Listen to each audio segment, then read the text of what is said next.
just like I think you said it really good, Shio. Basically, so sometimes it's good to get contested because now they could just go ahead and post up. You don't have to really worry about Storm Surge. And even though they didn't really have problems with it day one, this makes things alleviate to just a little bit. Alter, krass wie die ist. Alter. Watching Wakey eye dropping can also rotate some people who are dropping on the way outside to the map. Oh my! Resort to just going inside cars. Sometimes, though, depending on how and where you're rotating, you can just get added up while you drive around the map. The big thing about day 2 is just to make sure you're playing that first game very close to the chest. Sometimes we're watching EU yesterday. While the game started to go on a little bit, people started to experiment, play a little bit more loose.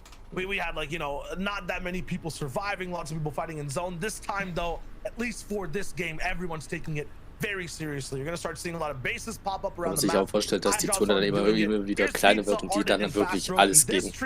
Das ist halt krass. On this entire day and on the Fortnite map, their actual strategy is to play around other people, make sure when they're actually lacking and not watching, they take over their position. They love the third-party fights. You can see it right now. They're bothering another trio, just trying to rotate. They have to make an entire wall just to get by this river. Alter, this is crazy. Sie da einfach eine Mauer machen müssen. They love taking over height and just interrupting people. The crazy thing is, though, when there's no one to actually counter, they don't actually end up doing too much. They end up not having a game plan set in stone. So I hope they find a trio to kind of act off of, or they might be in trouble. Now we're taking a look at Bloomi's trio, putting pressure down on Tayson's trio. Builds are on fire because the car exploded. Bloomi's trio is kind of a trio that's coming from that west coast of Fort Crump. If you didn't watch yesterday, they've been doing solid work considering they've been avoiding a lot of the kind of the scary trios coming out of that side of the map. And they did really well. They've been around the top 10. A lot of people expected them just to be Storm Surge tags for that side of the map. But they were able to get away, make some smart rotations, rotate early, like reset how important it can be. Now, when I was watching Tayson in 4ZR, they kind of play a little bit conservative. Even though they made it to in-game, they weren't really looking for eliminations. They were just looking for placement. If they could match what we all know what they can with that elim firepower that they do have behind their trio, they could essentially move up the leaderboard a little bit faster rather than just staying kind of in the middle of the top pack.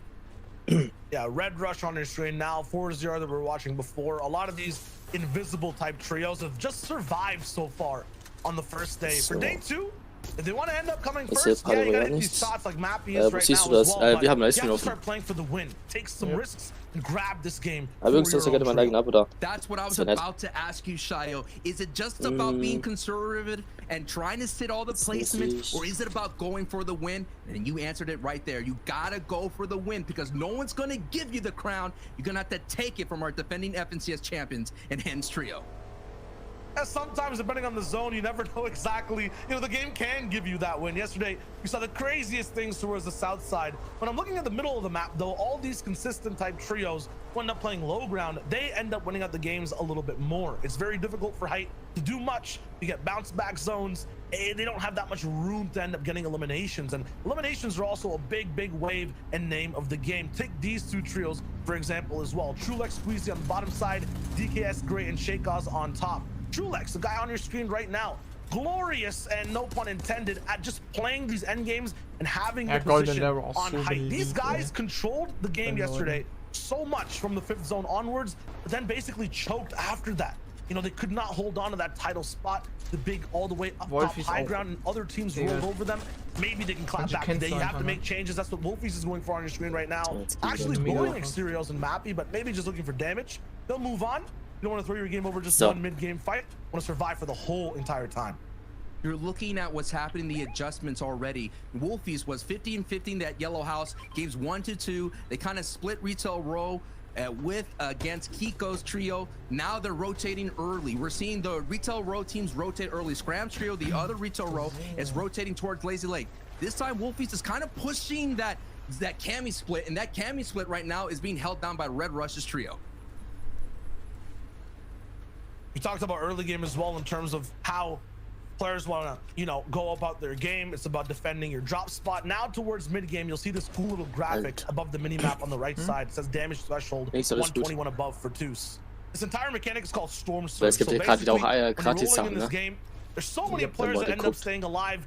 You want to give these guys a challenge and make sure the entire server stays healthy as well. So 90 players will have to drop down to 70 for this entire player threshold, and that's decided by how much damage they do. So you basically have to deal damage or you get dealt damage by this purple lightning that comes down. You see it in a second. Deuce is ahead of it right now. Everyone after their drop spots is playing for this Storm Surge threshold. They'll look for damage. For Deuce, it was long range beams. Over here, it's box fights between 5 different trios. Kiko, last alive on his squad. Demento's following closely behind them. This is a horror movie. He's trying to move forward. So many beams from all spots. There's an arrow in his elbow. This has to hurt. He's going down, and that's one trio taken out. You know, sometimes you take arrows to the shin, but there's nothing like an arrow to the elbow. That's gonna knock you down. That's gonna take you out. But now put aside one last MXR with back, like very last place right now. They have been very inconsistent. They were going down to Stealthy Stronghold. In fact, game 5, they were kind of splitting some randomness. But now maybe they could come up and kind of shake up that bottom of the board, because right now they're affecting this rotation right here just by being here. Hey, you're talking about randomness. What is this? This is, I'm counting like 7 different trios at the same time fighting in Storm. There's Fast Roki, the Interrupters, High Ground fighting Stompy right. Down below, Dementos is not stopping. Jamside is going down in the build. This is a crazy 6-way fight. ST's here too, making it off spawn for I think the first time I'm watching, and they're looking real good with this loadout. This is just a repeat of day 1. All the Southern teams from Misty Meadows, Lazy Lake, Caddy Corner, all being late on the rotations and all colliding as you're seeing Jamside getting eliminated by Podosai. This is what's happening the entire tournament. It looks like it's gonna be a repeat in day 2. If any of these trios want to get better for the day in placement, they just have to avoid this kind of white line engagement that's happening right here, Shio. This traffic jam hasn't stopped, and this is game 7 Jetzt müsste ich einfach nur noch auf irgendeiner drauf, der dieses Ding livestreamt auf Twitch, und dann muss ich eine halbe Stunde warten. Bad sniper inside Storm, eating some damage, looking for an angle. Not going to really find it, but has some meat to eat, so it's all good on his end. Once again, in terms of reading what's going on screen, it might be confusing. You know, there's health bars to watch. Once that threshold thing pops up on the right side as well, that's like an extra health bar to kind of show you guys how the trio's doing. If they're about 300, 400 damage above, it's really good. Anything below that, sometimes they could be in trouble. There's even more trios though, still inside the Storm. Hellfire's so far back. Okay, never mind. It's the reverse side. They're actually in. Everyone's looking good. Oh, look at this. So many people Sancho playing side by side, close together. And like this is gonna be rough rotates all the way across. Crafting Gold sieht aber auch heftig aus, ne? Aber das Problem ist, ich finde, nichtsdestotrotz, dass Lara auf Gold heftig aussieht hat sie beziehungsweise die ganzen goldenen Skins für diese Season keinen Sinn. Like about 4 out of the 6 games, they were on height, and they got it taken away from them. And only one of them, they were able to hold on and get a victory out. So expect this team to continuously to fight for height, to expend all their mats to hold on to height, do whatever that they can, because they're all in for that strategy. And when you go all in, you saw it already. They get down into shambles, but I'm expecting them to at least get 1 or 2 victory outs here today. This is such a weird game though. Yesterday we were watching organized driving basically. Everyone in their own lanes, way far away. They were, you know, following traffic laws. This time, I'm watching bumper cars. Das hat nichts mehr mit Fortnite zu tun. Off of each other, shooting over and over again. No one is leaving space for anyone to walk by. Even Nate, so far away from his trio, is looking to affect this one. Truex getting hard beam. This is troublesome. This is just what it means, that how much eliminations are. 2 points apiece, Shio. Expect people to go for more elims because they have to make up some ground to catch up to the top of the leaderboard. Everyone's also just bunched up at the south side right now. There's a river all the way in between. Some elevation will be tricky to actually navigate. There is one big hill, and there are some kings on it. A god trio maybe who's watching, kind of an opposite lifeguard on this river. They're actually looking to take out people who might be drowning, and everyone's gonna have to start to swim in just a second. Jerky's already down, so Trulix and Queasy are already looking bad, and look at who they have to go by. Snazy, Andalex, Tus Kiriachi, Shakel's up top. This is like playing a game on the hardest veteran difficulty, and you have no ammunition. Your movement speed is slower as well. I don't know how they're gonna get out of this one. This is going to be a ruthless rotation. All eyes to see who could be able to look at all the kleiner, guck dir das mal an. Because they have been box fighting. They Da have haben wir been jetzt noch eine halbe Minute und dann here. kommt The entire south side of the map here. Zone 4, let's take a look at it. Yes, so many trios are on the south side here. The north side is still a little bit going to be troublesome, but not so much. And there's already a team right there in the orange in the middle of that map. Aber warum machen die Sims? Ich frage mich, warum müssen die jetzt mal dann auf die kleinste the top right of your screen, that is X-Squeeze's trio, who've had a rough start to their tournament run. Shifting down to Camp Cod, having trouble with Storm Surge, not being able to get what they normally do. Let's see how they do here in day 2, making those adjustments. Alles klar. No one's holding anything back. Stormy Red already going down. Kiriachi, they need consistent games. The reason they're inside the top 10 right now is they're really good at placement. Just like all these things you see on your screen, they're lacking eliminations. Janice and Chapman's doing their classic that we saw yesterday. Low ground mountainous rotation. Every time they end up doing this, the zone plays for them. I'm not sure if this is like a type of rain dance, but they get every zone when they're in this position. They look good while doing it, and they end up clutching games. We already saw who's at height holding it. It is Vidil's trio who've made those game plan movements that they were talking about, those adjustments. They said on social media, we have a plan. We saw yesterday, they were kind of just pushing everything, getting in some scrums in mid-game, rotating late, but now they're early, and now they have prime position to get beams. So now they're changing up their box fighting mentality for Storm Surge, and they're just going to do it from a distance. Wow, I'm impressed. And they came through yesterday with a crazy win in the first game as well, 12 total eliminations. Die wechseln sich auch ab mit der These guys hot starters though, because after that it was just mistake after mistake. They fell down the board and they're in 16th place now. They used to be first on the day and they ended at 16th. If they could just chill out a bit, just don't use the NOS, don't use the the turbo, just kind of ease off the gas just a little bit, coast, put that bad in close, and maybe they could just get on through. Because when they get to in game, they're dangerous. We have yet to see them perform in this tournament. Jetzt kann ich auch schon gucken.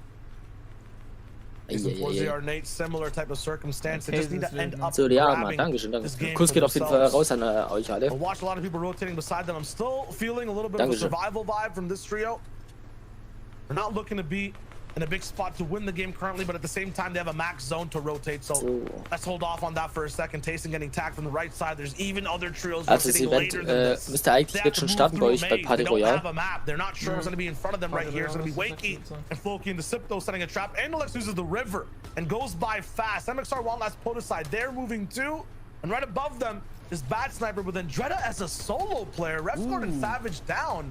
How did this happen? This is your first place team right now, cumulatively over the 7 games. I know it just says 7 points right there, but that's just for day 2. The first place team has 1 person left. If Andretta goes down, their team stops getting placement. Einfach nur heftig.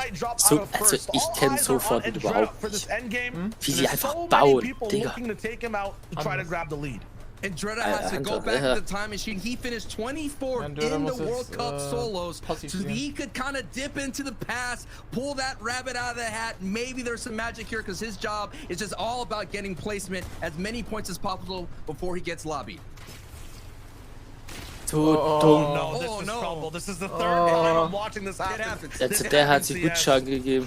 Throwing things close range, they're so lethal. Though. Look at Boo Ich Box. meine, jedes Leben ist halt wichtig, ne? 30 used to be at 100. It's going down to 20 as well. It's so hard to run away from those stinkfish, but once again, use them in close range, they end up doing damage to you as well. This entire Die Zone wird halt immer kleiner. Guck mal, wie viele einfach in der Zone noch sind. And making sure your medkits up. These guys are going all in on their HP. They're looking to just take this end game by storm. And the storm has already moved away from all of our competition. The first moving has been revealed and is going back towards Dirty Docks. This is going to be a very dirty, a very dangerous rotation. And Thomas AC and Austin Flick, we said that day 2 is their day. Are they going to be able to seize it and have that pop-off game, Shio? This is not only the most important day, but this has to be the most important game. The thing we've seen on EU, especially early, is people like to contest height. They like to interrupt Thomas, Flick, and Anas. But look how far this split goes. Thomas is back in an old zone a minute away. Anas and Flick are already all the way on the front side, building a new base. So these guys have real estate on all corners of the map. Janice and they're going down to on the bei Party Royale geht das nicht. Ja, dann bleibt er halt hier, dann könnt ihr euch den Livestream hier mit angucken. Wir strahlen das ja komplett aus, also alles gut. Chapix is usually the tarp where he could navigate these builds, he could do those layer switches, he could just hold on as much as possible, but he cannot just get any attention looking his way. Down at the ultimate low with only 25 HP. This is the defending champion here who had the momentum leaving from day 1, walking away with the victory royale. He's going to do all that he can. Now they're in the 2nd threshold of placement. But let's take an eye on high. Thomas AC, Anas and Flick here, putting some pressure down below. They have the ammo. Look at the AR. They have all the options they can to put the pressure down on low ground. Every player playing scared, but fear gets relieved as the zone actually bounces back. Everyone on middle and low ground, even the people getting struck by this purple lightning from Storm Surge, are safe and can breathe for the moment. Height will have to work overtime to try to break these builds. Aber wenn die jetzt einmal runterschießt, Alter, dann ist er weg. Brick builds everywhere. Metal, Vidal, no rally. They're surviving on low. They get to have a little bit of a break. Yeah, even Andretta's alive. The first place team has one player. He takes out Sun in mid ground. Meanwhile, Thomas, Flick, and Anas are looking for anything right now. They only have 2 eliminations, Sancho. I've never seen them this, you know, unaffected on the lobby. This is troublesome for them. They need to try to wrap up this game. Yeah, but this is where they start cooking up there as they both get iRes and Andretta right there. This is where they start getting eliminations, when the lobby starts getting really tight and congested right now. Aber es ist echt cool zu sehen von so einer Perspektive, wer noch wie viel Leben hat, dass das alles komplett angezeigt wird. So he is going to be that heal up win condition. Anas and Flicker have to go down here, but look, Noah Riley and Vidal and Reason are there on the low ground, and they're going to clean up the Slayer here, and they get empty, and they get bad sniper. Noah Riley and Vidal and Reason are here in the end game, and they have the potential to pop off even more, baby. Low ground scrappy, high ground free. There's so many different types of scenes we're seeing so far in this game. One trio in the middle, Flick falls down, big fall down.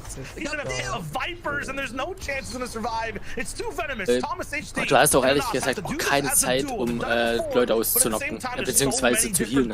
Of high calibers down below.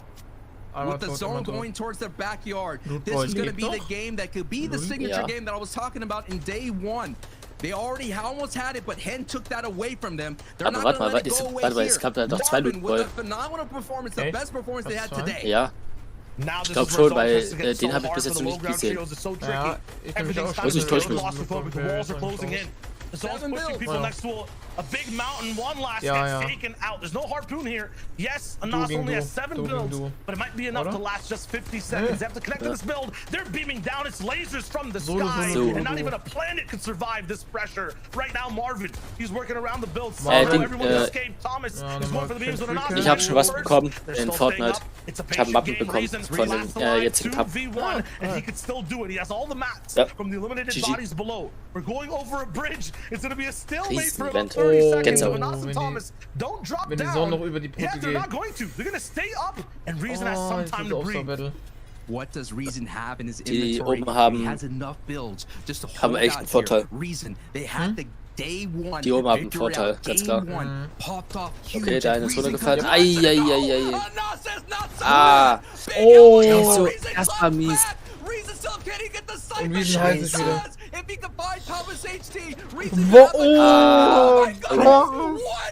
Oh mein Gott. Alter, heftig, heftig. Einfach nur, wow. Thomas HD, 1 second off of the mech get all the way on high ground is what I basically see and how it looks like. Reason gets the siphon at the last millisecond of time as well. Wins out the game. Ich glaube, Metke war noch so eine halbe Sekunde, ne? Halbe Sekunde, nicht mal, Digga. Oh mein Gott, Digga. Einfach krass, einfach nur krass. What the heck am I watching? This is just the first game! Junge! Wow! Aber kennst du über mehr Spiel so abgeht, Digga? Da bin ich ja gespannt. Ich schwör, Thomas und Flick und so, die ärgern sich gerade so hardcore. Ja, auf jeden Fall. Die ärgern sich gerade so hardcore. What do I have to do? Like, what? Digga. At this point, is it placement? Is it elims? He's like, you know what? Let me just channel my Sprite energy and just roll up in there and get the victory royale, Reese! That's what I like to see! We cannot have Tier 1 Teams messing up. Hey, kann ich dir mal kurz über Discord was schicken? We saw Thomas hit Ich habe gerade ein ganzes Bundle bekommen. We saw him start to move a little bit afterwards. He'd already messed up to start with. This is like a clinical play that we have to have locked down. We've seen a lot of this actually on NA East and then messing up the timings of it. We're actually really yet to see that, and that definitely was a bit of a choke, which allowed Reason just absolutely to pop off. And you know, he was live as a solo for a long time as well. Huge props to Reason for clutching that, but they did win game 1 yesterday. Will they manage to keep the steam going? This is the story of last season's, champions, because you look at the last 2 teams there, This is the third place team from last season versus the second place team from last season. And if you actually remember back to last season, Reason had some phenomenal clutches back then as well. And he's back this season with just the clutch genes in his veins. How has he won a 1v2 against one of the best teams in the world? Like, just frame it like that, and you start to really understand how crazy what he just did is. And you know, we could be coming back in about 5 games and looking at that as being a defining moment in what turned their tournament around. That victory out pushes them up the standings. Oh my goodness. Yeah, man. Even just being able to say, like, even if you just ended in 2nd place, it's like, wow, you clutched up so hard to at least hit 2nd. Nope. Let me just 1v2 this other trio. No problem. That's how we start the competition here on day number 2 of the finals. Now let's talk about drop spots. Reese, at the very beginning of the show, I asked you if anything would be changed up. Did anything get changed up? Minorly. Minor things changed up. But some things don't change there, Zeke, because you know what? If you ever watched Kiriachi's gameplay before, this team's been dropping here for a long time. But what's very, very important and very, very critical is the absolute sharpshooter eye that Kiriachi has. Look at this. Look at this. Look at this. The storm down instantly. That is insane. Look, we know what he can do. Hier, gut, schon wieder Loot bei Fast Rocky. Und der andere hieß Loot bei Baraki oder wie der hieß. Ja. Es gibt 2. Ich glaube, Loot ist klar. Wenn mich nicht alles täuscht. Ja, aber nichtsdestotrotz, es gibt 2 Leute. Nee, ich glaube, Loot ist nur ein Servername. Liano hat... Jana hat sich das Crew-Paket bei mir geholt. LOL. Oha, GG. Vielen Dank.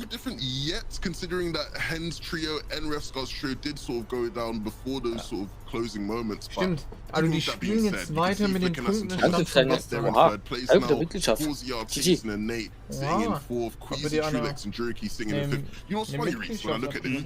Ja. Almost my top 5 prediction list except Hallo, for Felix, Henjanis and Chapix. Like all the teams we predicted to do well are performing right now. Absolutely, and this has just gone even closer. Apart from let's be real, Henjanis Chapix pulling away a little bit with their eliminations off spawn that they got. That's obviously a good few points. And das ist der Stand noch von Chapix gestern. all the way up till 9th himself there. Gestern war ja auch schon Finals Teil 1 und jetzt werden halt nur die Punkte wieder oben drauf gerechnet. Und die werden nicht okay, ich gehe wieder. Okay, ciao. Kein Ding. Doch, alles gut, Dankeschön. Was hast du dir... We did see Bubak up in the end game again, so that then moved them up 2 slots as well.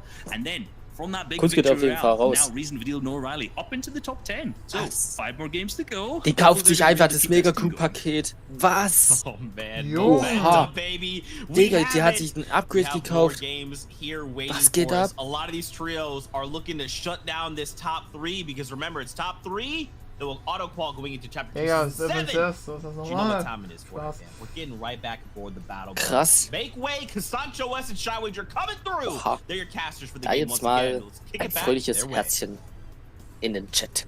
Ja. Da habe ich dich doch. Liana, alles gut. Dankeschön, Dankeschön. Kuss geht auf jeden Fall raus. I think that's how it's going to go today. It's going to go down to the last moment. We saw last season, it went down to the final game, the final rotations. Alter, der Hangfight ist auch nice. Alter, hast du den gesehen?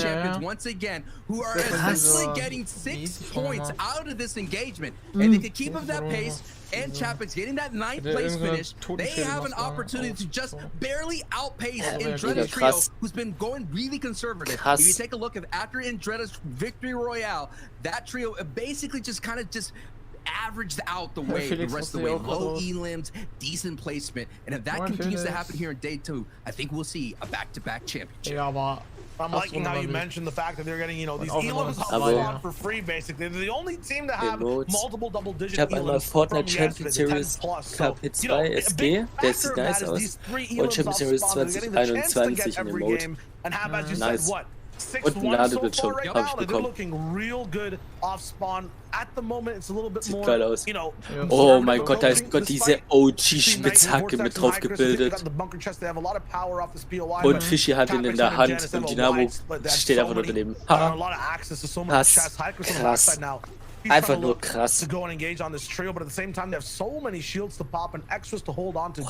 they will win this war. It's about that first battle as well. If they go down early, if one person gets picked, I think that's the only way HyChris really has a chance here.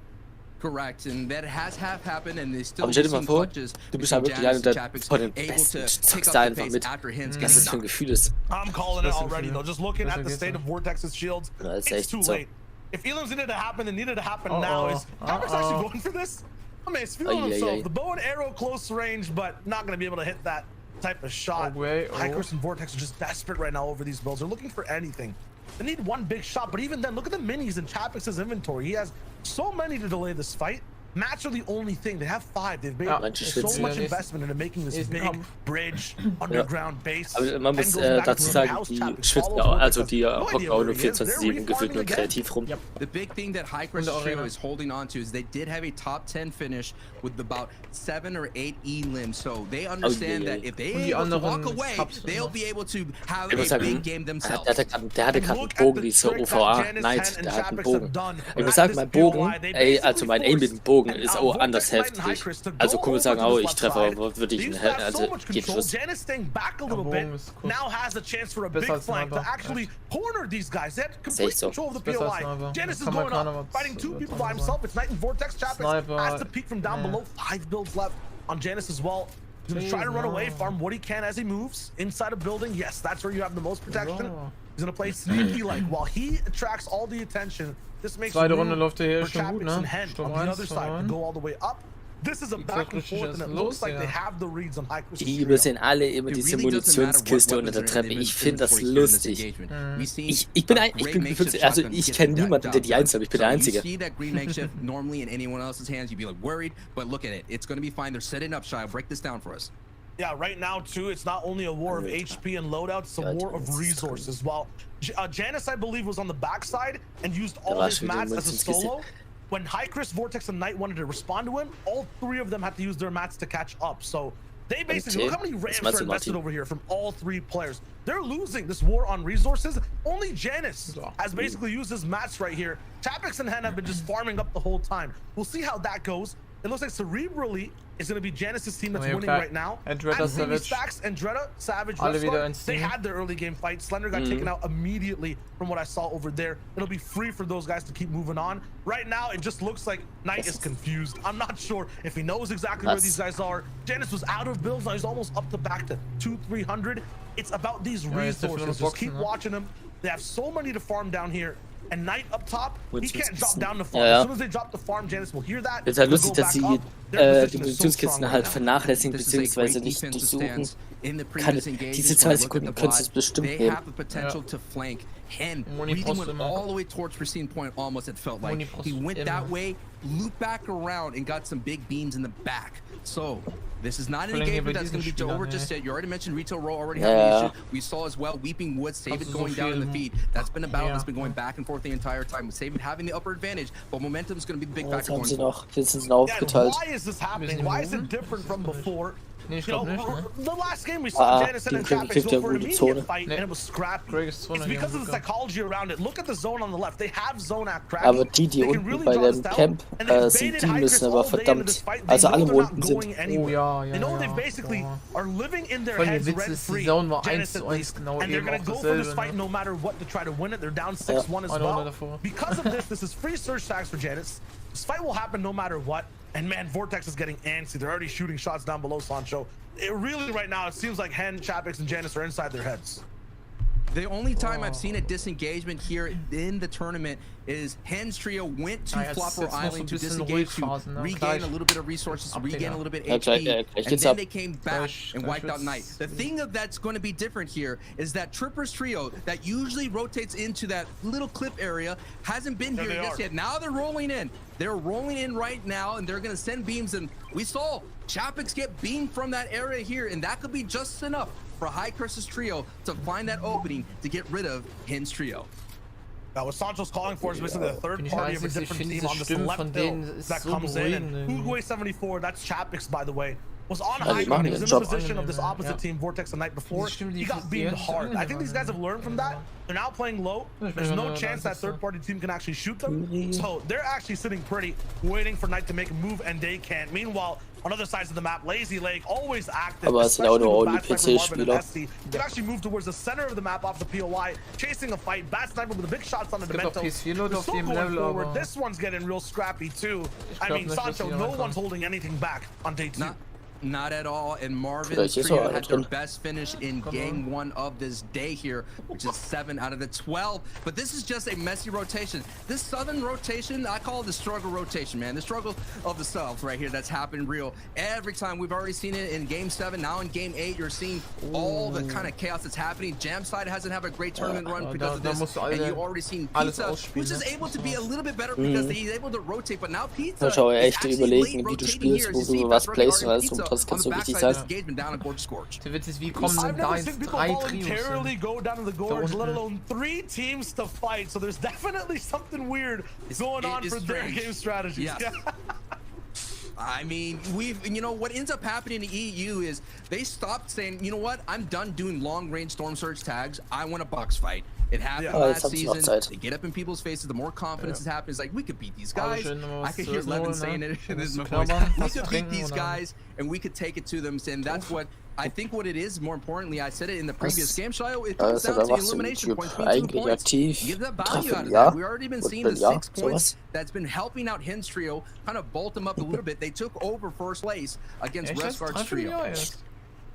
Ja, sowas. Also ihr habt eigentlich zeitgleich angefangen mit der RDW, beziehungsweise wo ich richtig RDW angefangen habe. And all the builds, while that happens, Im September habe ich meine 2 Jahre. Almost even taken height over Percival. Actually a misstep. Percival goes down, Tayson misses a ramp, and now he has high ground. That was too easy. And now he's on the chase down. Percival shaking in his boots, getting absolutely beast controlled.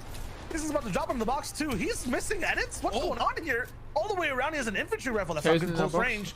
Has to throw over the pump and let a big shot. Die könnten ruhig bitte die einziehbaren Bodenstacheln wieder bringen oder Wandstacheln. Bloom took big shots. First of all, actually down. You're trying to go toe to toe with Tayson, Nate, and 4ZR. I get it. Bloom, Percival, Tomzy. They're also really good at these fights, but this is you know, outclassed matchup right now. These guys are just working this trio, and it's good to go for these mid-game fights, especially when you're behind and try to shake things up. It's also just so risky. On the same box right now, on the walls, they're just shooting pumps at it, not even swinging their pickaxes. And they get in basically unscathed. Tayson will be able to med kit up. Everything will look fine. What a fight. Masterclass of a mid-game fight there from 4ZR, Tayson, and Nate.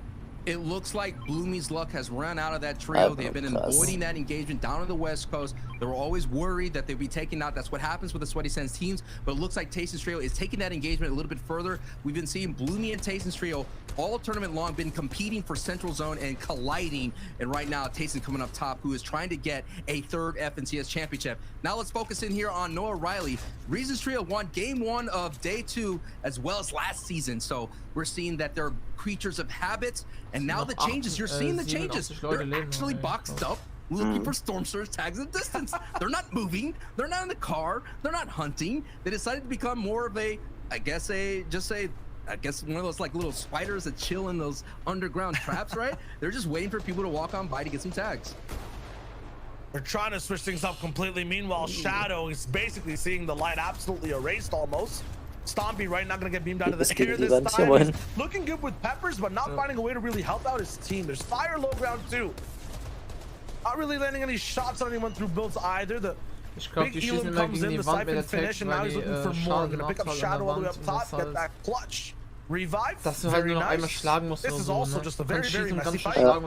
Very messy. The fire actually knocked their teammate. That's what happens when everything gets set ablaze. Wakey's gonna go ahead and bring back iDrop into the fight here. This is actually another big fight because look at the inventory that Joe, Stompy, and Shadow have. Joe has so much shield, but at the same time, Stompy's trio has 4 peppers, and you know that's gonna be a great win condition for Joe, Stompy, and Shadow. That is part of their game plan. They got a victory out by playing for high. The zone went down towards Hollyhedge's Meadows, and they're below Storm Surge, and that's why they're taking this fight. But they open up that door and get greeted by some shots.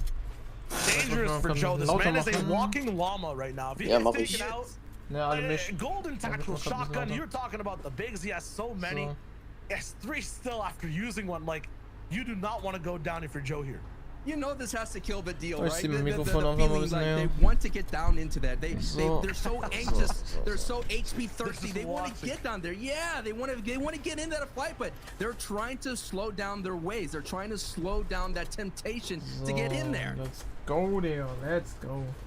Stuff on both ends. People are definitely learning from yesterday. Every time a team went third party into a fight, didn't really come out with much and sometimes lost a teammate. So they're letting everyone just isolate and do their own thing. Like us, they're watching along and having a good time. Hope you guys are too. Endon is here now with Jaku as well. Crazy solo performances from Endon all across the season, and now he's looking to get into this fight close and personal as well. Some teams are still on that classic game plan of invade boxes, look for these aggressive tags, and most of them are also lower on the leaderboard. You were talking about it, Sancho. Elims are a dope way to make up, you know, some of the mistakes from yesterday, but at the same time, going for Elims even in this spot is so risky. Now we're taking a look at the rest of the board here as a squeeze is being pressured by Kirachi. Spire ist aber echt auch ein heftiger Spot, muss man echt aufpassen. Not having this tournament run that we've all expected this entire season has been just a more like a hide or was it a Jekyll, you know, situation for them. They're just not the same French trio that we saw last season, the previous season before that, and Two's Kirachi. They have an opportunity to close out that chapter here and lobby that trio. I'm just flabbergasted. Ich finde diese Stadt einfach nicht schön. Die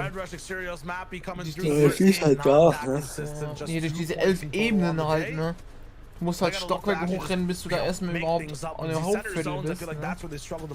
Ja. Mats hast du auch kaum. Autos Du kannst mit den Seilbahnen halt überall hin, wo das auch gut, wenn du in die Zone musst, schlecht, wenn ein Gegner da ist, ne?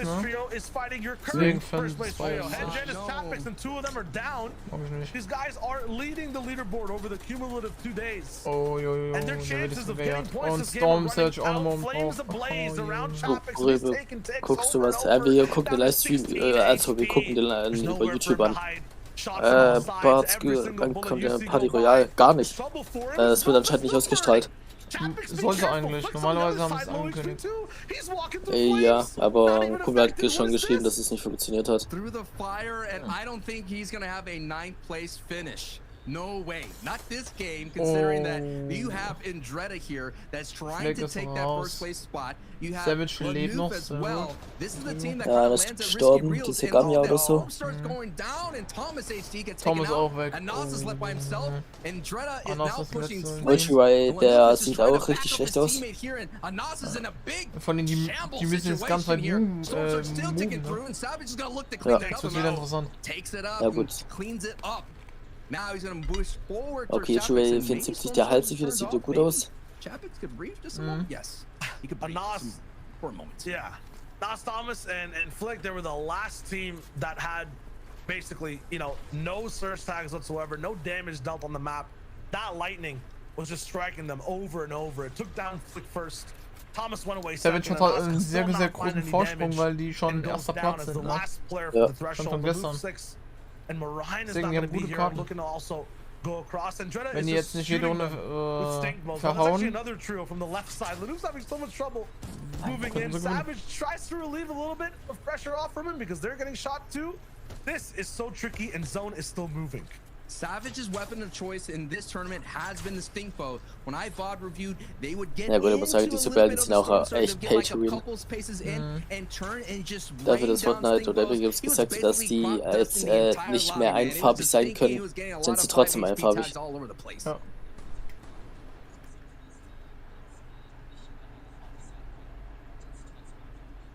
It's quiet now across the map too. Everyone's kind of stopped. That surge gets everyone really active, pushed into boxes. Now they're looking for position, play out the rest of the game. Savage basing up with Indretta and Refs on the ground. I'm not sure what happened last game, but Refs and Savage are basically taken out. Indretta had to clutch. Tapix is still alive somewhere, it seems as. Hasn't gone down, might even have the reboot cards, so it's gonna be tough to revive everyone right here. The zone pulls left again, so Savage, Riskguard, and Indretta, it's just a pit stop on this road trip. They're not done yet. What is done is Chapix taking out by the Storm. So now first place is out. That's going to be an opportunity for Resguard and Dreda and Savage to move up. Also, third place, Flick Anas and Thomas AC we saw in the previous engagement taken out. Let's take a peek at Zone 4. It's going to be a battle at Risky Reels, and we've already seen some fireworks. We've already seen blockbuster hits already in this tournament run. I'm expecting another summer blockbuster hit here for Game 8. Game 2 on day 2. This is very similar to what happened yesterday. Game 2 actually went to the Orchard, and it was this trio that ended up winning the game from low ground. They popped off. Queasy was on height, so maybe Queasy, Trulex, and Jerky might have some experience being high ground this game. But Andretta, Resguard, Savage, this might not be where they drop. In terms of end game, this is their home. They know exactly how to navigate the zone. They're used to the roads, used to the rivers. They take everything to their advantage and make genau hinter denen ist There's a game to win. It has to be theirs on height, though. It's not Trulix this time just yet. Nate, Tayson, and 4ZR are looking to have some control of the game. 4ZR, Nate, and Tayson, 3 eliminations right now. They're another team that they can move up their leaderboard as well. In 4th place, one of those teams we've talked about, conservative play. Just get into the end game, just trying to get positioning, not taking too aggressive box fights. Ist mich eigentlich mal auch so laut genug? Ja, alles gut. Tayson decided to switch out his teammates. Oh, gute Hits gegeben. Serious trio mates in this back, someone who's gonna grind with them. We're seeing the fruits of their labor ja, die haben halt, getting within striking distance of the championship. Nate, 4ZR last season, of course, on the road for them, didn't really make it into the grand finals. We know that their finals is all about that. We thought they would be there. They weren't there. So this is going to be an opportunity, a chance to kind of turn their fate and let everybody know that they still got it. Definitely the most improved trio of the entire season. They're still looking for shots. Ja, die haben sich da eine Festung in gemacht. zone all the way just yet, at least not that half of the base. Wenn wir die einmal runterbaut, dann sind sie weg. Aber die haben sich in der Langwand da befestigt. There's trouble inside a little bit of those lower tier boxes, lower ground bases. People are going down left and right. Exterio's taking out Alpha, having trouble, and then taken out by Noah Riley as well. These guys are popping, but there's so many angles they have to cover. I'm surprised. Stacey brought back his teammates. Stacey brought back that team. And wasn't he out by himself? Like, weren't they just being pressured by Kirachi? Yeah, Excuse was a solo. I guess they brought everyone back. Yeah, okay. Big reboot came through, but no matter, Was they were krieg coming ich from the Abo? south side. It Nein. must be exactly where Noah Riley is too. Look at the zone. This is a huge rotation, and builds are burning at the same time. You cannot cross that ground. Noah Riley will have to go around. And Alex Sweet says, yeah, I guess the reboot came through in the Spire or Boney Burns. Yeah. They'll actually end up playing out the full game. That's clutch from X Squeeze. Meanwhile, near the river, this is where patience is tested. Safik in Siberia. Oh, haven't moved just yet, and they have the longest and toughest rotation with a team of Jetzt geht's langsam ab. Also, for them to actually finish day 1 in around 15th place is already a feat in itself. They solved the puzzle of Coral Castle for the longest time in the FNCS. Faustregel ist immer, kommst du zu spät, wirst du dann weggesprayt von den anderen, weil du noch in der Zone stehst. Kenzel, alongside Waking Deceptos, finished in 30th place coming out here. If Safik and Siberia could finish as a duo, that would be a great run. Die jetzt einfach so einfach runterbauen. Riley and Reason and Ihr ganzes Team. have become a height team. They stopped buzzsawing the lobby, and now they're flying high in the sky. You're telling me Noah Riley of a deal. Savage spielt diesmal nicht auf Michael? Okay.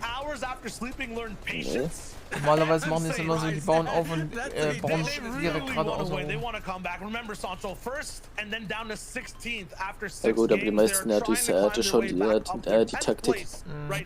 On the cumulative leaderboard, they're looking to rise higher and higher. Here is who is in their way: Trulex, Squeezy, and Jerky. They're uncomfortable right now. They're itchy. They're not used to being second height. They like being the highest in the lobby, and it looks like they have a little bit of advantage on zone. Just like yesterday in game 2, this team took control of height. They tried to pop off. They could not clinch the game. This time, they'll try to do it once again. Oh, jetzt geht's auf. It's not free for them. They have to get through Noah Riley for deal and Reason. Ja, die Zone, Alter. Lecker. Ich muss sagen, das haben sie ja gut noch beibehalten von Season 9 damals. Allgemein, dass die Zone wandelt. by the Deals trio themselves. In game 1, they chopped them out, and they were able to take height and the victory royale. So they're clashing again. Just look at this run, Child. Oh, Reason! I think he got hit by a bow from Trulex. They're scoring from the backside. There's so many teams moving over. This is huge for Trulex if he goes up. Yep, 173 damage above him. Must have been a big shot, but they're still fighting. Queasy all the way up top. Meets over to Trulex. Look at how einfach runterballern, Alter. Das wäre meine Taktik. Two of the teammates took 100 damage, and now they have height. A deja vu of day 1. Can they actually end up finishing the game, though? They need the resources to hold on. Das liebe ich so mit anzusehen. Ne?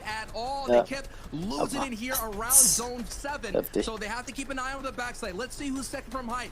They actually have Analyx and Stacey, but they already lost the trio mate, so I don't know if they're going to take it here. So that focus has to be down on the low ground. Savage and Dreda, Refsguard, they have an opportunity to Alter, wie viel einfach sind, guck mal, diese Anzeigen haben, Alter. So they can find an impact refresher. Du weißt aber auch kein Blut mehr. Get back some builds and hard Ja, mats. und du weißt aber auch gar kein Blut mehr, ne? Ja, Jules ist auch tot.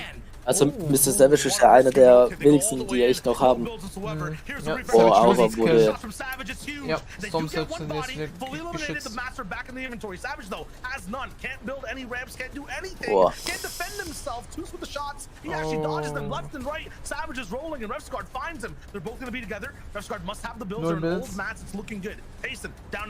Der muss jetzt noch was machen. Die müssen es killen. Die müssen es killen.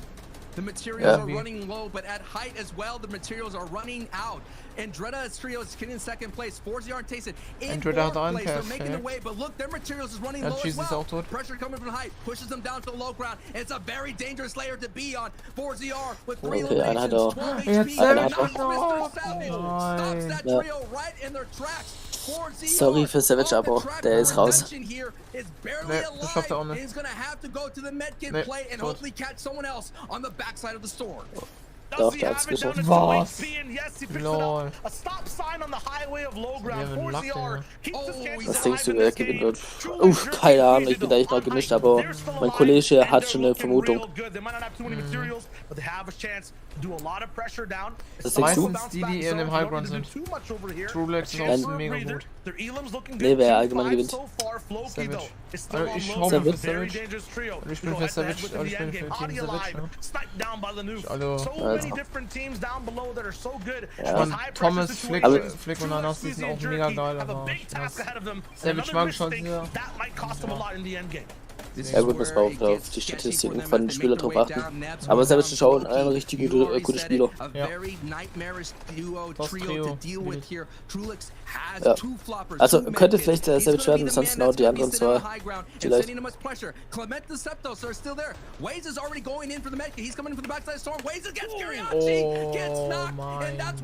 Gott, Junge, der chillt so. Mist.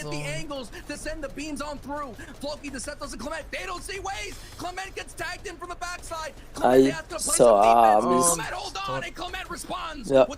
Trulex muss jetzt safe spielen und haben sie es. Almost out of materials as well. They have to try to win this game to redeem themselves from mistakes yesterday. They want to make up the whole leaderboard as well from what we saw before and yesterday. Two Trulex, Squeezy, Jerky are looking for the drop down. Two different teams, big shots below. The Citadel's down. It's a huge drop. Trulex has the insurance. He has to go below. I think it might be the last one left here. One more flop. GG. Oh, Trulex holt sich den nächsten Sieg. Hat er sehr gut gemacht. GG. Einfach clean gespielt. GG, Jungs. They have to feel good. I know they probably look at the VODs to see like, yeah, man, we had hype this many times. If we just clean up a couple of things, we just hold on, we get a couple, be a little bit more aggressive, get some elims, stomp out the low ground, we could win more games, and they just got the first victory out here in day 2, Shia. Trulex jetzt hier das so many low ground teams going down to that zone. It's krass. uncharacteristic. That was a very, very tough game. We have to toss it back to the desk to break it down and show us what we missed. So. Okay, all right, Queasy, Trulex, Jerky, High Ground Kings. You know, if you ever look high ground, if there's a team up there, it's them. That's it. Yeah. It's gonna be them forever. Boys, fantastic second game on the day. And I like how the casters kind of set this up. They're looking for that redemption arc, right? They're like yesterday, I don't even care about yesterday. Today, we're gonna show up big.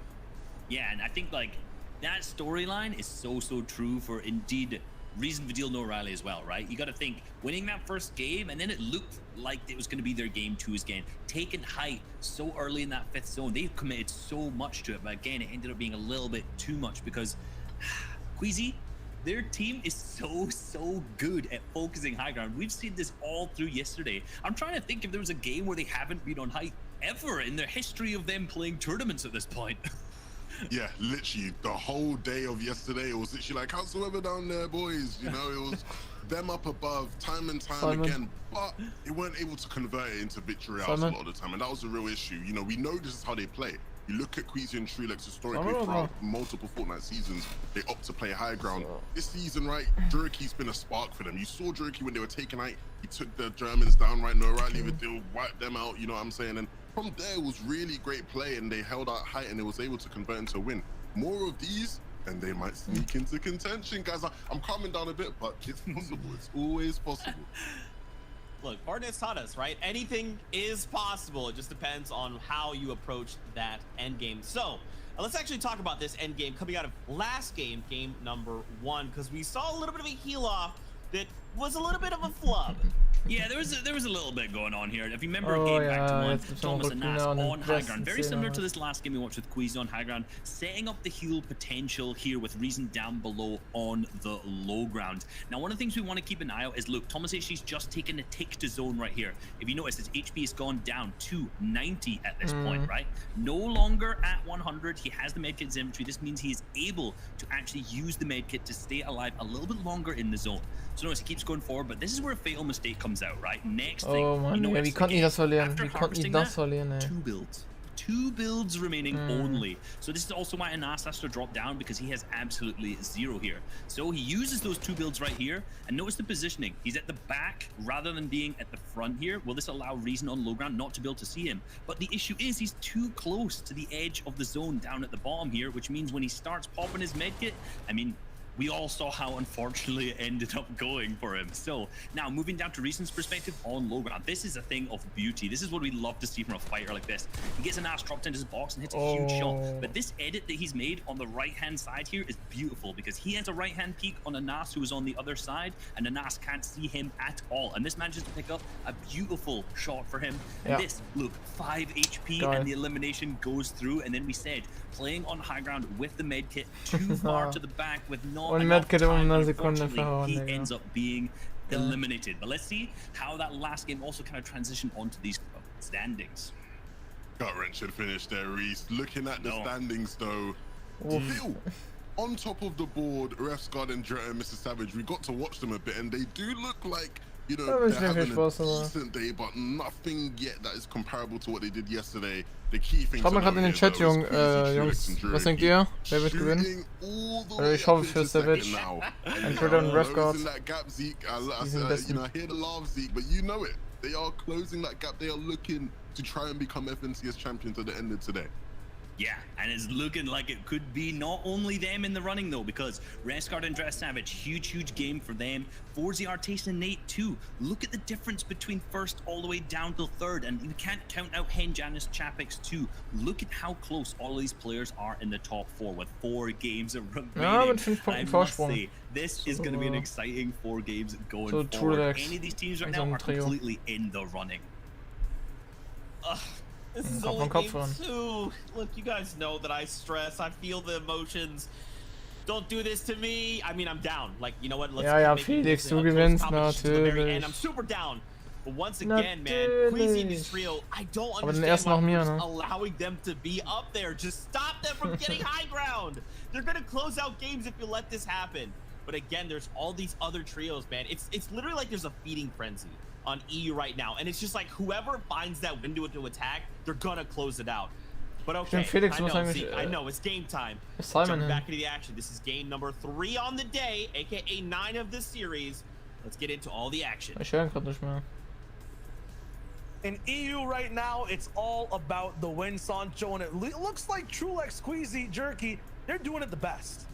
You gotta think about it. Aussie Antics on the NAE's broadcast, it says, you know, high ground gets games, low ground wins tournaments, but so far, Queasy, Trulex, and Jerky are flipping that table, putting it on the other side, and they're looking really solid here in day 2. As I mentioned, day one, they had high all the time. And they almost were able to walk away with multiple victory royales. And they most likely decide, you know, we just got to cheer up the defense. We have to make sure the backside is being protected. Because that's all the time they had been happening is they would lose it on the high ground retake coming from a flank with just normal builds. And that's what's so fantastic about this. Digga, also wer da unten landet, Digga, was there's no ist da? bouncers, there's no Außer shockwaves, there's Pilze. no caddy launcher to kind of come up in there to take it away from you. So we're seeing what they can Imagine, do er landet now. einfach The question da. going forward as we're going to get into Mag einfach keine the Waffe later haben, stages of the game, as mag you einfach do die see Pilze Weeping haben. Woods already Geil, to save the Zulex. battle versus Blaster is still continuing Digga, there. da ist ein Haus. Ich würde erstmal am Haus landen, mir erstmal eine Waffe holen. Hörst du mich wieder? Ja. Ja. Alles klar. Felix ist auch schon hier zu mir hingegangen. Fragt schon so. Ja, einer sagt auch schon, dass der Savage und Sandro gewinnt. Hoffe ich. Wenn Savage hören, wäre natürlich mega geil. Revgard ist einmal schon genockt unter der Brücke, oh mein Gott. Mies. Einfach mies. Ich weiß nicht, ob die noch hier die Karte holen können.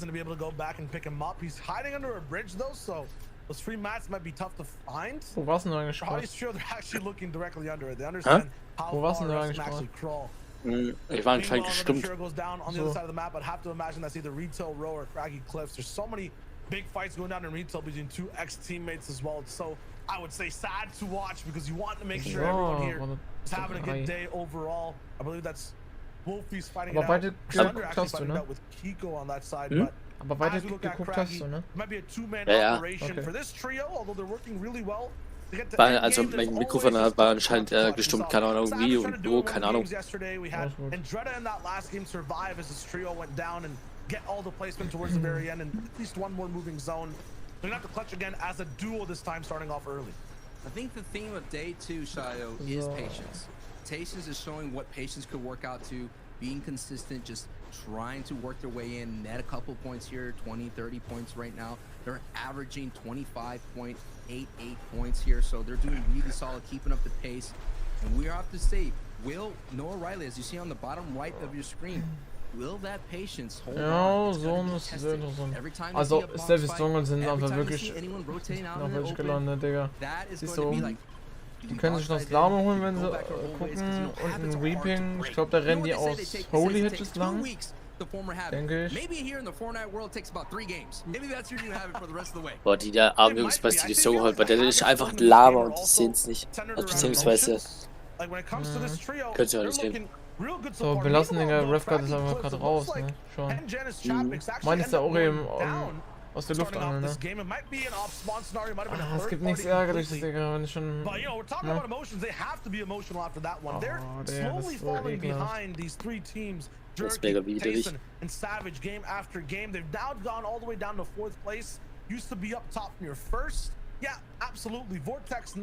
I don't see Hikers just yet. That might have been the cost of the fight.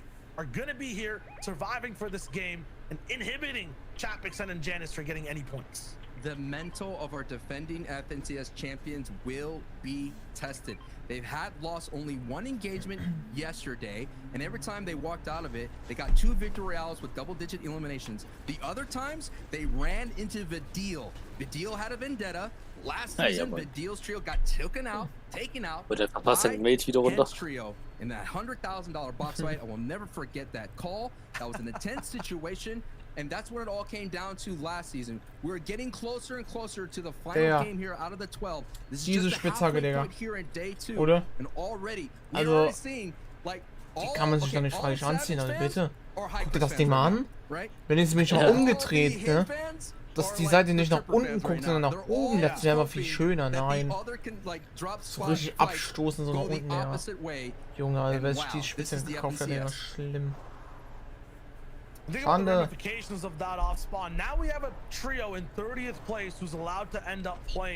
This entire game, right? Usually boxed out by a higher team. So. In terms of High Chris, Vortex, and Knight being in 30th, being inside an end game, you might not be thinking totally of the comeback. You might be thinking about, you know, taking more risks, going just completely for the win. not doing the most consistent and expected plays. It's going to be dangerous for everyone else. Wenn man einfach zu faul ist, um mal kurz 5 Schritte zu machen. Einfacher Bruno. Brauchst du vielleicht fürs Endgame, aber nee. 5 Schritte gehen. Ich hab mir ja für das Semester bestellt, ja? Ja. Jetzt habe ich einen 10-Euro-Gutschein gewonnen. Geil, ne? Boah, das ist auch so schlau. 2 gehen Nuden, eine Nuden auf den anderen mit und der andere geht dann nur mal angeln. Ja. Das auch. Das ist Team. Ja, das ist ein perfektes Trio. Oh, das ist so cool. And this trio right here, we haven't really shown a lot of love on the broadcast. Aber die nehmen auch jedes Mal, jede Match mit. Das ist echt so. Klar. Brauchen die. Weil die looten auch an den Stellen, wo du für dich denkst, brauchst du nicht. Aber der Kollege scheint dann da anscheinend ja voll zu sein jetzt mit dem Metall. Ja. Der hat nur die Metallteile gebraucht. I'll tell you why this trio doesn't get love. They're endgame mannequins. They don't do anything when they're alive. They don't get any elims. Usually when Kiriachi 2s are playing around, they survive, they make very smart rotations, maybe getting 1, 2, or 4 elims a game. The thing though, I feel like, you know, this might be a situation where mannequins come to life. Last game, 9 eliminations, 4th place. They're definitely switching things up. Their win condition today is eliminations. They're playing the right type of Fortnite game. They need to play the other side of it though and actually have an impact in their zones and lobby. And Nos is by himself too walking around right now. But yeah, Kiriachi needs elims. They're doing it off the start of the day. Need to make sure they keep it up. Mannequins coming alive is totally an 80s movie reference right then and there. And now we have no O'Reilly reason. And Vadil is so interesting though. I thought this trio would be able to push out to coast. I thought they would go back into being more aggressive, interessante Taktik. Minis, Palm, dann die Pepperonis, dann Biggie und dann die Eier. Who is this team? I want to know who is this team. I was talking about emotions before, right? These guys feel really good and they're happy when they're pushing teams and it works out.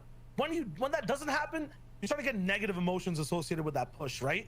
Now today, they're playing patience and they're getting points. You get points, you're happy. They're just riding those emotions, and now the patience is coming naturally. So very emotional team. What they're doing is making them very, very happy. They know it's working. They're getting points. They're going to keep doing it. They're going to the gym. You know, this is like their 2nd week. They're seeing the abs kind of pop out a little bit. They're like, okay, maybe I'll stick with this new lifestyle, and at the same time, I'll stick with this diet. But these guys, they love to eat, and right now they're just holding on. You know, they're just, hey, they're calorie deficient. They're making sure they're leaning out because when they get lean, they are dangerous and they are mean. Bei dir hat es schon einer gefragt, ob Dings wegen der neuen Season Stream. Also ja, das habe ich schon. Actually in the distance. They also like fighting a lot, but Also ich bin nicht da, ich bin in Schule. Also ich würde die neue Season auf jeden Fall streamen. Vor allem, ich hab die ganze Zeit Homeoffice, ne? Aber dann, wenn neue Season ist, dann muss ich natürlich in die Schule und dann habe ich natürlich wieder auch 8 Stunden, ne? Aber auch nur an dem Tag, ne? In den restlichen Tagen habe ich weniger Stunden, aber dann am Dienstag, dann muss... Dann gönnt's mir echt diese 8 Stunden, ne? So also ich werde halt pünktlich streamen, auch beim Update schon. Tayson, I mean, there's so much to talk about with these guys. Top 3 right now. You know, lots of doubts in the preseason, lots of doubts while we were watching. Da kann auch jeder mit dabei sein. They fixed everything. Ja, dann können wir mal gucken, okay, was Neues, was dazugekommen ist. Mega Mal kommt bestimmt wieder zurück. We need to start owning these games, making it their own. What are the names we've been talking about in the last few games? We said Trulix a lot. We said Savage. Ja, die Information soll Mega Mal wieder rauskommen. 4ZR, Tayson and Nate are paint on the wall. Definitely there, but they're not the talk of the town so far. They need to be that way. They need to make these flashy plays if they want to win this tournament. They can do it. 22 elims in the heat stage. Yeah. It's in there. It's in there. It's in there. Mappy, Red Rush, Asterios, not kind of having the same success that they had in the previous day. Slowly slipping out of the top 3. Right now coming in 8th, Shayo. It's just right now their style is about playing center. So they're coming out of the Cami split. Now Andreas Savage now back in full force. They're able to get the reboot card and bring them back their trio mate. So that's looking good. It's slowing down though. So they may not have strong weapons, or they may not have all the mats and resources. So expect this trio to be a little bit more aggressive. Marine is now sending in the Sting Post to open up their rotation to slow down the peak. And so what you gotta do, man, you gotta send in those Sting Posts to open up a little bit. That's gonna give the signal for Refsguard and Andreas Savage to rotate through to Lazy Lake, which has been a battleground in this tournament. FOP. These guys have to have extra health or something. They survive so many crazy situations. Refsguard going down off spawn. They have to travel to get the reboot. They do it in enough time and then have a chance to actually have some type of kriegst ja halt dauerhaft damit Schaden ist halt anders. Being rebooted, this trio allowed to play this game. Savage ist auch noch dabei und jetzt sein Team ist echt auch gut. This mean Queasy, Trulex, they have a tough time, you know, kind of taking hold of this game. They're on screen right now too. This is perfect. You know, they're gonna have a tough time kind of taking over first if that team's alive. Same thing for 4-0 Nate and Tayson. They'll have a tough time if Savage is alive. It might even look like Trulex, Queasy, and Jerky might not stay this way the entire game. Snazy's here. This is Southside. Andalex is home. It's been invaded by multiple teams, and now they're looking to just fight one off for the moment. I'm not sure how far this fight will go, but you never know right now. These things are still being thrown in. This is a wrestling match that's getting sweaty and is getting dirty right now between the old guard and the new. This Trulex's trio is a newly formed right now. Trulex, of course, playing last season with Pink and Stormy, or I believe it was Stompy. They had a fantastic run. Trulex arming that RPG. Jerky and Queasy, of course, forming with their respective trios here. Queasy playing with Roscoe and Paco. And wow, I mean, for them to be able to hold on right now, look at this. There's a 3-trio kind of standoff right now with Fast Roxy, Ardent, and Pizza coming from Misty, and then you have this team from Camp Cod. You know, Snazy's trio, they're gonna want this fight because they're low on Storm Surge. Because you come from Camp Cod, you know this is your opportunity to get those tags in. Ist aber nicht so schlimm. Wow, Queasy's still finding a way in these bases with 2 teams around them. Shoot off on another, way far away on a hill. That's crazy. That's huge for the tags as well. And man, I wish Ardent, Pizza, and Fast Roxy had a theme song. It feels like every time there's a third party coming through, these guys roll in with a jingle and they're the ones to cause chaos every single time. Whether it's at Lazy Lake, now it's down below at Camp Cod. I always have some type of song playing in my head when I see Lazy on screen. They just make things crazy. In meiner Heimat. It's basically that's a third party, Lazy right? That's the third party. So that right now is just being so aggressive all over the place, and Lazy Lake is where they like to push on through. So they're seeing some opportunities to get some tags here on the Storm line edge. Red Rush in center. Zone is pushing them a little bit further. It's very going to be interesting in-game style if it goes down to Misty Meadows Lake. We see Zako's trio already setting up an opportunity here. We've seen when it was here Lazy Lake yesterday.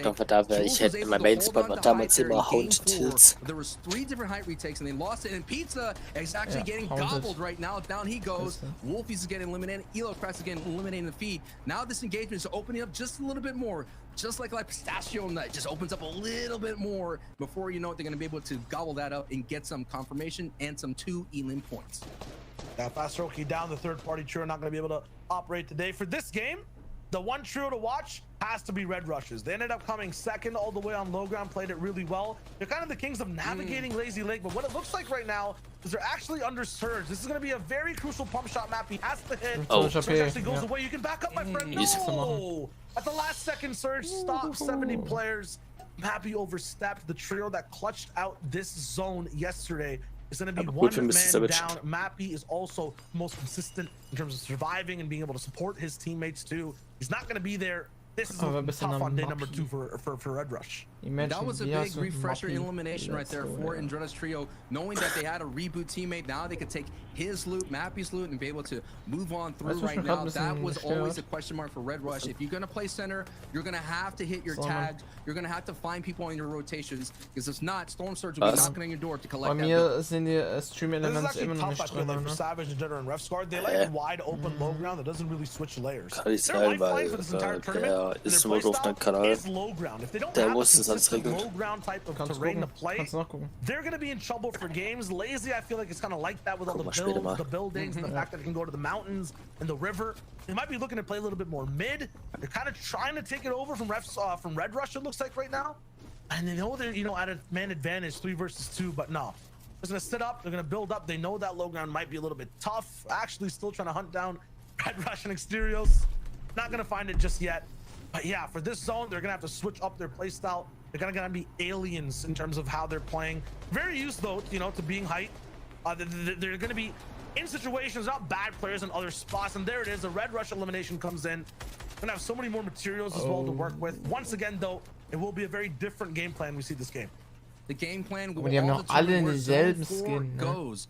Zone 4 is really close to them. They could work through these kind of natural buildings, the ones that are set here, and find their way in. Now we're looking at Tayson, Nate, and Forziar, who's made their way in from stands here on a very dead side rotation, considering that Misty Meadows trios have already rotated through. We already saw Pizza way down there, and it pushes south. The Dread trio has some work to do. There's a couple trios along their way, but Tayson's, Forziar, and Nate don't have to do any work, but Shio, weißt du, was mich auch verwirrt?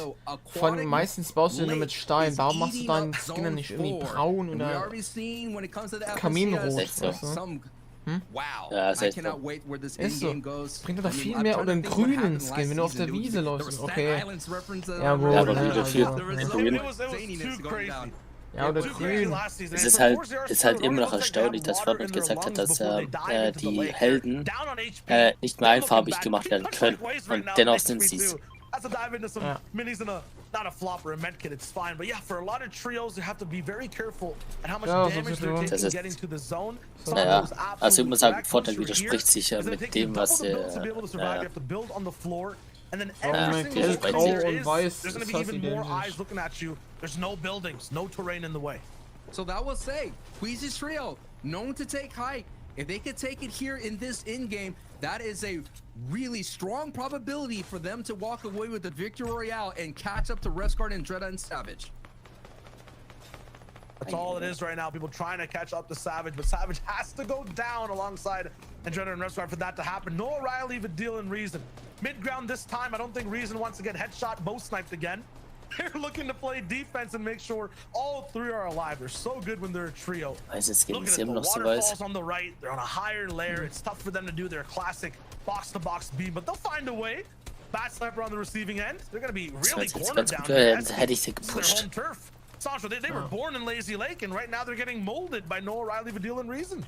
Yeah, it looks like all the tourists from Lazy Lake are coming in and kind of changing the neighborhood that they're known to. You know, people like the neighborhood was never the same. Everything's different now. I wish it was back to the old days. But those old days, everything's been upgraded and everything's been infiltrated by all the people that are moving on through in Waze right now. 22 below has some work to do to be able to survive right now. Nev, Bubak, and Waze have been doing a fantastic time of being in the middle of the packet in game, just getting there, but barely one above. And so many people have to go down. 14, 13 people now, and now they're dipping into the rest of the hard mats. They're on aber Fortnite könnte echt langsam oder Epic Games könnte das Spiel Fortnite zu Bock the Baumeister umnennen. Nev's actually going down to the backside. Bubak will have to try to make amends for it. Zone's coming in, so they actually can't even get to the loot or the body. Waze looking on the right side. He's looking down bad on the bill, switches to wood, back to metal. Wolfie's trying to go for it. Dredda might have been knocked. Queasy also down to the Zaiku. Everything is turning on its head. And it's not even rotating yet. It's not even closing in half and half. Roboter, ja, waren schon damals extrem schlimm, aber die Primal-Waffen, das toppt ja anderes Level, ja. Ja, moin, Roboterwaffen, oder die Roboter, die waren anders lustig. Ich hab damit mal ein Kill oder ein Ziel geholt. Die waren halt eben ein bisschen innovativ, aber ja, diese Primal-Waffen, oh mein Gott. Kommt mich ganz lange immer noch so aufregen. Unpräzise. Also, and Reason are back up into the sky, and they are soaring. They may be soaring to the top of the leaderboard here after this match. That was a big, just an alpha ramp right out to and Bloomy's trio. I've been there before. I know what it feels like to be ramped up to. It's a scary sight, especially when you have Noah, Reason, and the deal going up to your door. Man, I was about to talk about it in a second. But I was gonna say they have had height in other games. Their weakness is literally God ramps. There's been multiple games. I think it was Trulex who God read them yesterday. They're on height. They're getting bow sniped or something. This time, Reason, no O'Reilly, and Vidil.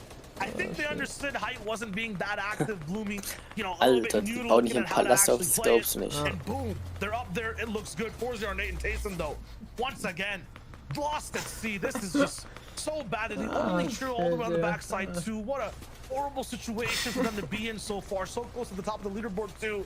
Can't go down here. Nate trying to clutch it up. 6 HP. Looks like it's the 9th zone for him right now, but the moving zones haven't even started. Every team is shooting at him. I count at least 15 ARs. Somehow he still finds a little bit of levity in the situation, a little bit of peace.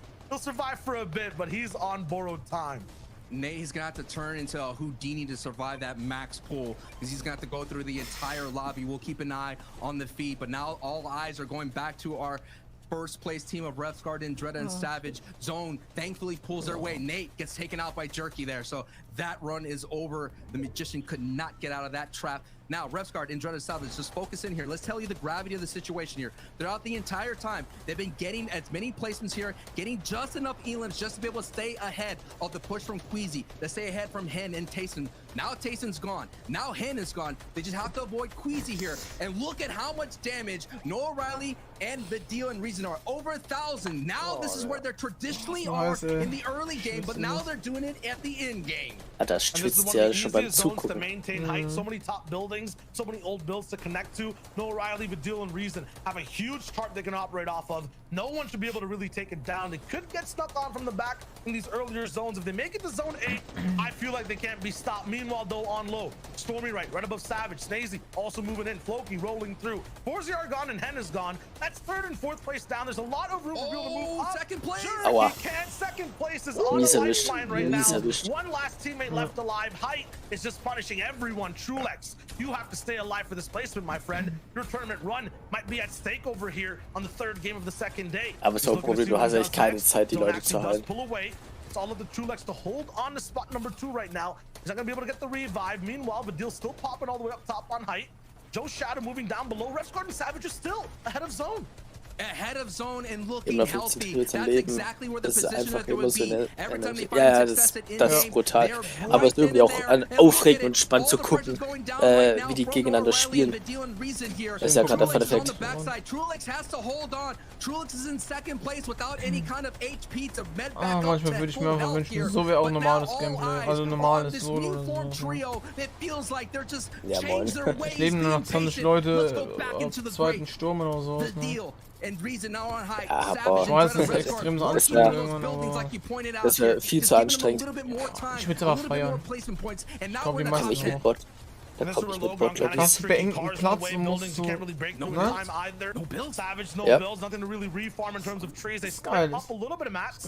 Mini's also dropped down. It's looking like a 3v3. Aber das ist gut, die Leute Savage hält auch können noch gut durch. Reason, Noah Riley, Vidil at the very end, but they still have to survive. Thomas HD alive as a solo all the way on the backside. Ja, die spielen das actually sehr. going down Die from wollen up noch top. den Sieg The haben. server's getting squeezed right now. And try to Preisgeld Savage are waiting and boom, big shots coming through. Alter, solche Sprayer. Kind of stuck on the left corner. Savage though is caught out. He was too far, and he goes down. It's up to Andretta and Preisgeld to carry that torch to first place all the way. Meanwhile, Zyku taking that storm right from the backside. Low ground. Aufpassen, Digga. Ein Edit, Ja, Savage. Der ist You tot. have to react to everything going on in front of you. No Schade. Riley is getting close and personal. Nein, Dropping for height, Savage. looking for box-to-box fights. Shakeoffs going down. They still Ja, have die mass werden to sich im survive. Highground. The deal. Noah Uli. Riley are the dogs are sending down there to get some big bites on the low ground. They're going up for some air and they're diving back into the mess that's on this low ground. Opportunity here for another victory Ne, out. die verteidigen ja Stalby gets Highground. bopped.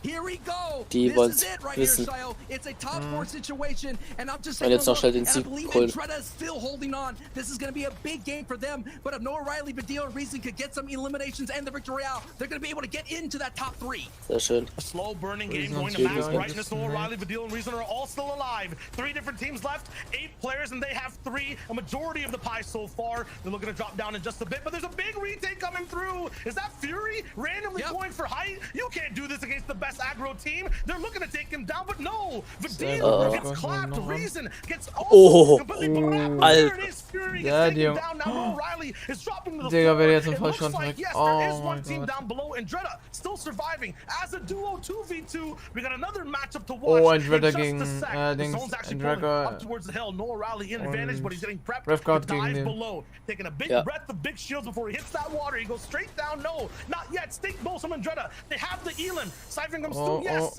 Reason's up top with the med kit. Preisgeld has the last tick of the zone. Reason eating the meat right now too. He's going straight for that drop down. It's not going to be enough aber for zweiter the Platz. Heels to survive. Reason, but deal. Riley, textbook game. That was absolutely crazy to watch. Was that 10 elims, 17 total for that trio? Was that and the they're going to the moon?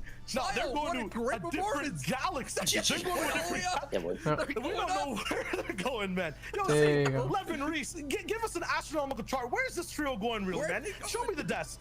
Show me the desk. Bro, we're full warp, dude. We're going to a different galaxy, a different time zone, a different timeline. It is just not even in the same realm any longer. And by the way, boys, Vidil's trio, that's a new elimination record. That's right. We're seeing action like you would not believe, Reese and Levin. I just cannot understand how these games just don't stop. It is just constant action, constant blows going back and forth. Ja. I don't know if my little Das baby war Action pur, ne? I don't think my big Ja, boy aber so ist so gefühlt jede Runde, aber die war, this was incredible richtig game gut. from these guys. Record breaking actually for FNCS finals overall. 17 eliminations, the most amount of points in history so far. This is something that we do not see often. And we've called this yesterday and today, saying that these guys are going to pop off for the 10, 15, 20 elimination game. Insane. Look, last season they looked like they were going to take the FNCS championship. Wenn man gerade auf die Tabelle Things didn't go their way, but now they are back with vengeance. They had the highest point game of Mein zweiter Platz They mit have the highest point Savage. game of Ja, not just today, schon but ever in an stabil FNCS wieder. finals. Like, this is ridiculous stuff. These guys are going to shoot all the way up the standings. They came into this game in what, in 10th? Ja, da We'll see bin where ich they are gespannt, when we get ob to sie it. es But a bis phenomenal heute Abend game schaffen. from these guys. And it's a very different game, right? When you can dethrone that #1 team going into the game, I mean, without Hen, Janice, and Chapix, I feel like everyone else just had breathing room, right? They were just allowed to operate without this like pressure, Levin.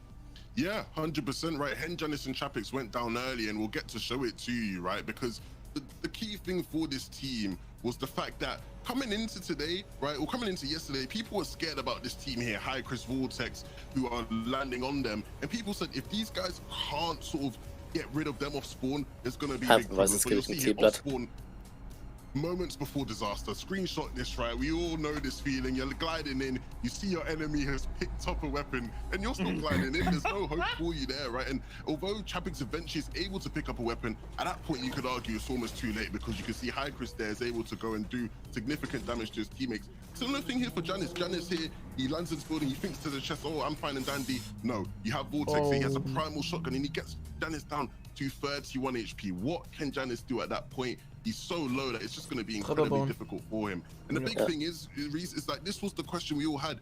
Off spawn, what happens for this trio, right? Yesterday they were able to avoid it a lot of the time, but if they're just 50-50, we know what Fortnite is sometimes. Sometimes you land, you don't get the weapons you need, and you will just go down like this. If this continues to happen, they're not going to be able to back to back. Oh my god. Yeah, and this is going to be tough. You know, we did see them lose a single game Ja gut, da kannst du eigentlich noch nichts yesterday, erwarten, so this wenn du could be einen their Bogen one hast. today, and if it's only one, that's fine. But they can't keep doing this at all. They can't keep losing the games off spawn like this.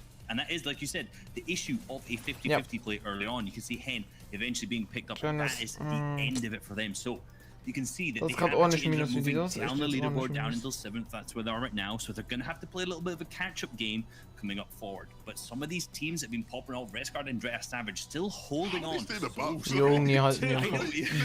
Jo, 20 Punkte Vorsprung, Ridiculous stuff happening, and yet they remain first place every single time. Phenomenal stuff for them. But look, no Riley, Reason, Vidil sitting in 4th place. They were 10th last time. That gave 3 victory outs so far, the most of any other team. Like, this is insane from these guys. Yeah, it was disappointing that they had so many not so great games yesterday. Ja, die Dropspielung habe ich zumindest mal bekommen. Du musst dein Epic Games Konto mit Twitch verbinden und bei einem Streamer vorbeischauen, der die Drops aktiviert hat. Zum Beispiel Image GG. Der macht das, musst eine Viertel oder eine halbe Stunde lang gucken. Wenn du das gemacht hast, bekommst du die Belohnung. I just feel like Sancho West, like his prediction is just kind of echoing. Remember back before the final, Sancho's like, guys, you know what? Calling in now. Habe ich ja mal geschaut. Ah, okay. Da müsstest du eigentlich die Sachen bekommen haben, keine Ahnung. Dann standen wir dann Fortnite neu. Oder bei Twitch müsste noch irgendwo ein Button stehen, für Drops einlösen. Stimmt, ja. Also ich musste was einlösen. Ja, auf jetzt einlösen, so eine genau. weitere Seite musst du das halt aktivieren. Also genau. wie einlösen. Genau. Dann kriegst du es auch nicht. Guck nochmal bei Twitch, wenn du irgendwas Schönes mit einlösen, dann löst ein. Zur Not einfach irgendeine Anleitung schauen. In just a little bit. Davon gibt's I in know. Power But listen, Video. you're not gonna miss a Genau. single thing. We're gonna start game number 4, aka game number 10 across the whole competition during the break. So you're not gonna miss a single thing. When that timer hits 0, shout your son to us, they'll be there. They'll pick it up and we'll keep the ball rolling. So go quickly, find water, come back, and we'll keep this going here from the FNCS in Europe. See you guys in just a second. Ja, nimm mal kurz Pause. So Jungs, 5 Minuten Pipi-Pause, let's go. Genau, 5 Minuten ist Pause. Hol dich noch was zu essen, zu trinken, geht auf Klo. Und in 5 Minuten gibt's wieder richtig Action her. Aber ich muss ehrlich sagen, Ref gerade auch so in der Luft geschreddert, der. Ja, also ist krass bis jetzt.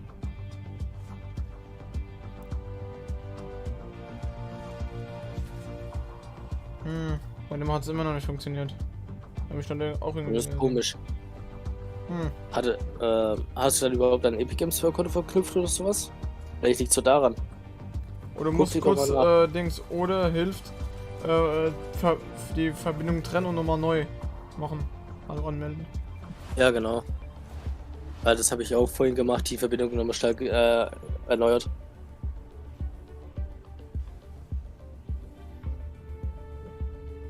Ist natürlich verlassen, ne? Drops sind nur aktiviert, solange der Dings läuft. FNCS. Ist FNCS Richtig. vorbei, sind die Drops weg. Genau.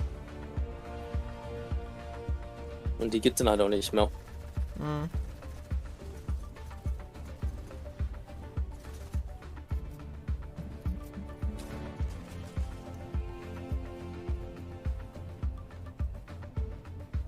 Uff.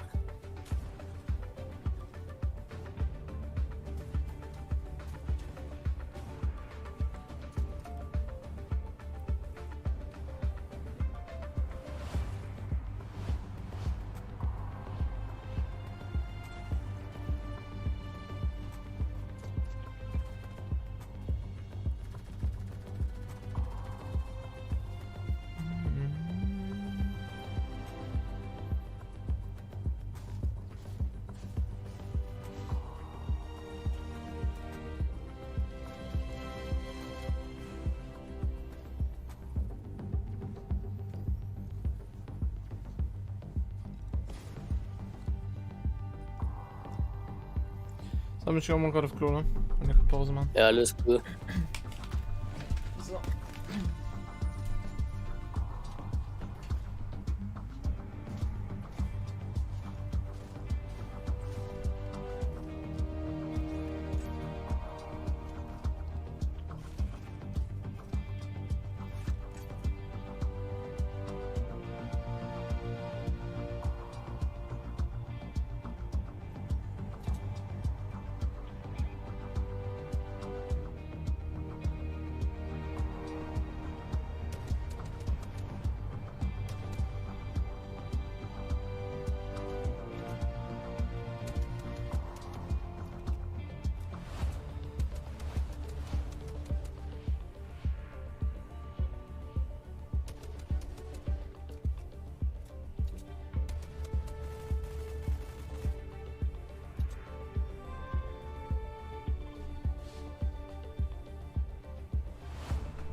So, gleich geht's los mit Runde 10. 1 Minute 15 noch. Ja, Hälfte haben sie dann. Es gibt jetzt wahrscheinlich auch wieder 7 Games. Und dann Schuss.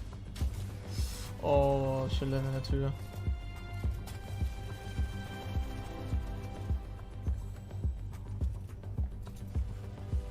Oh, jetzt tritt auf ein. Das habe ich verloren.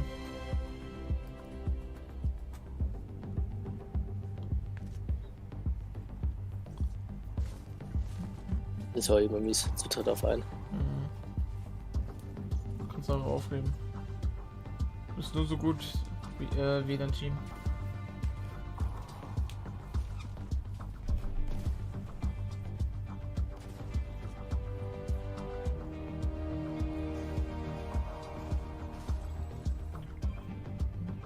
Na gut, aber man sieht auch, dass die kein Defense spielen.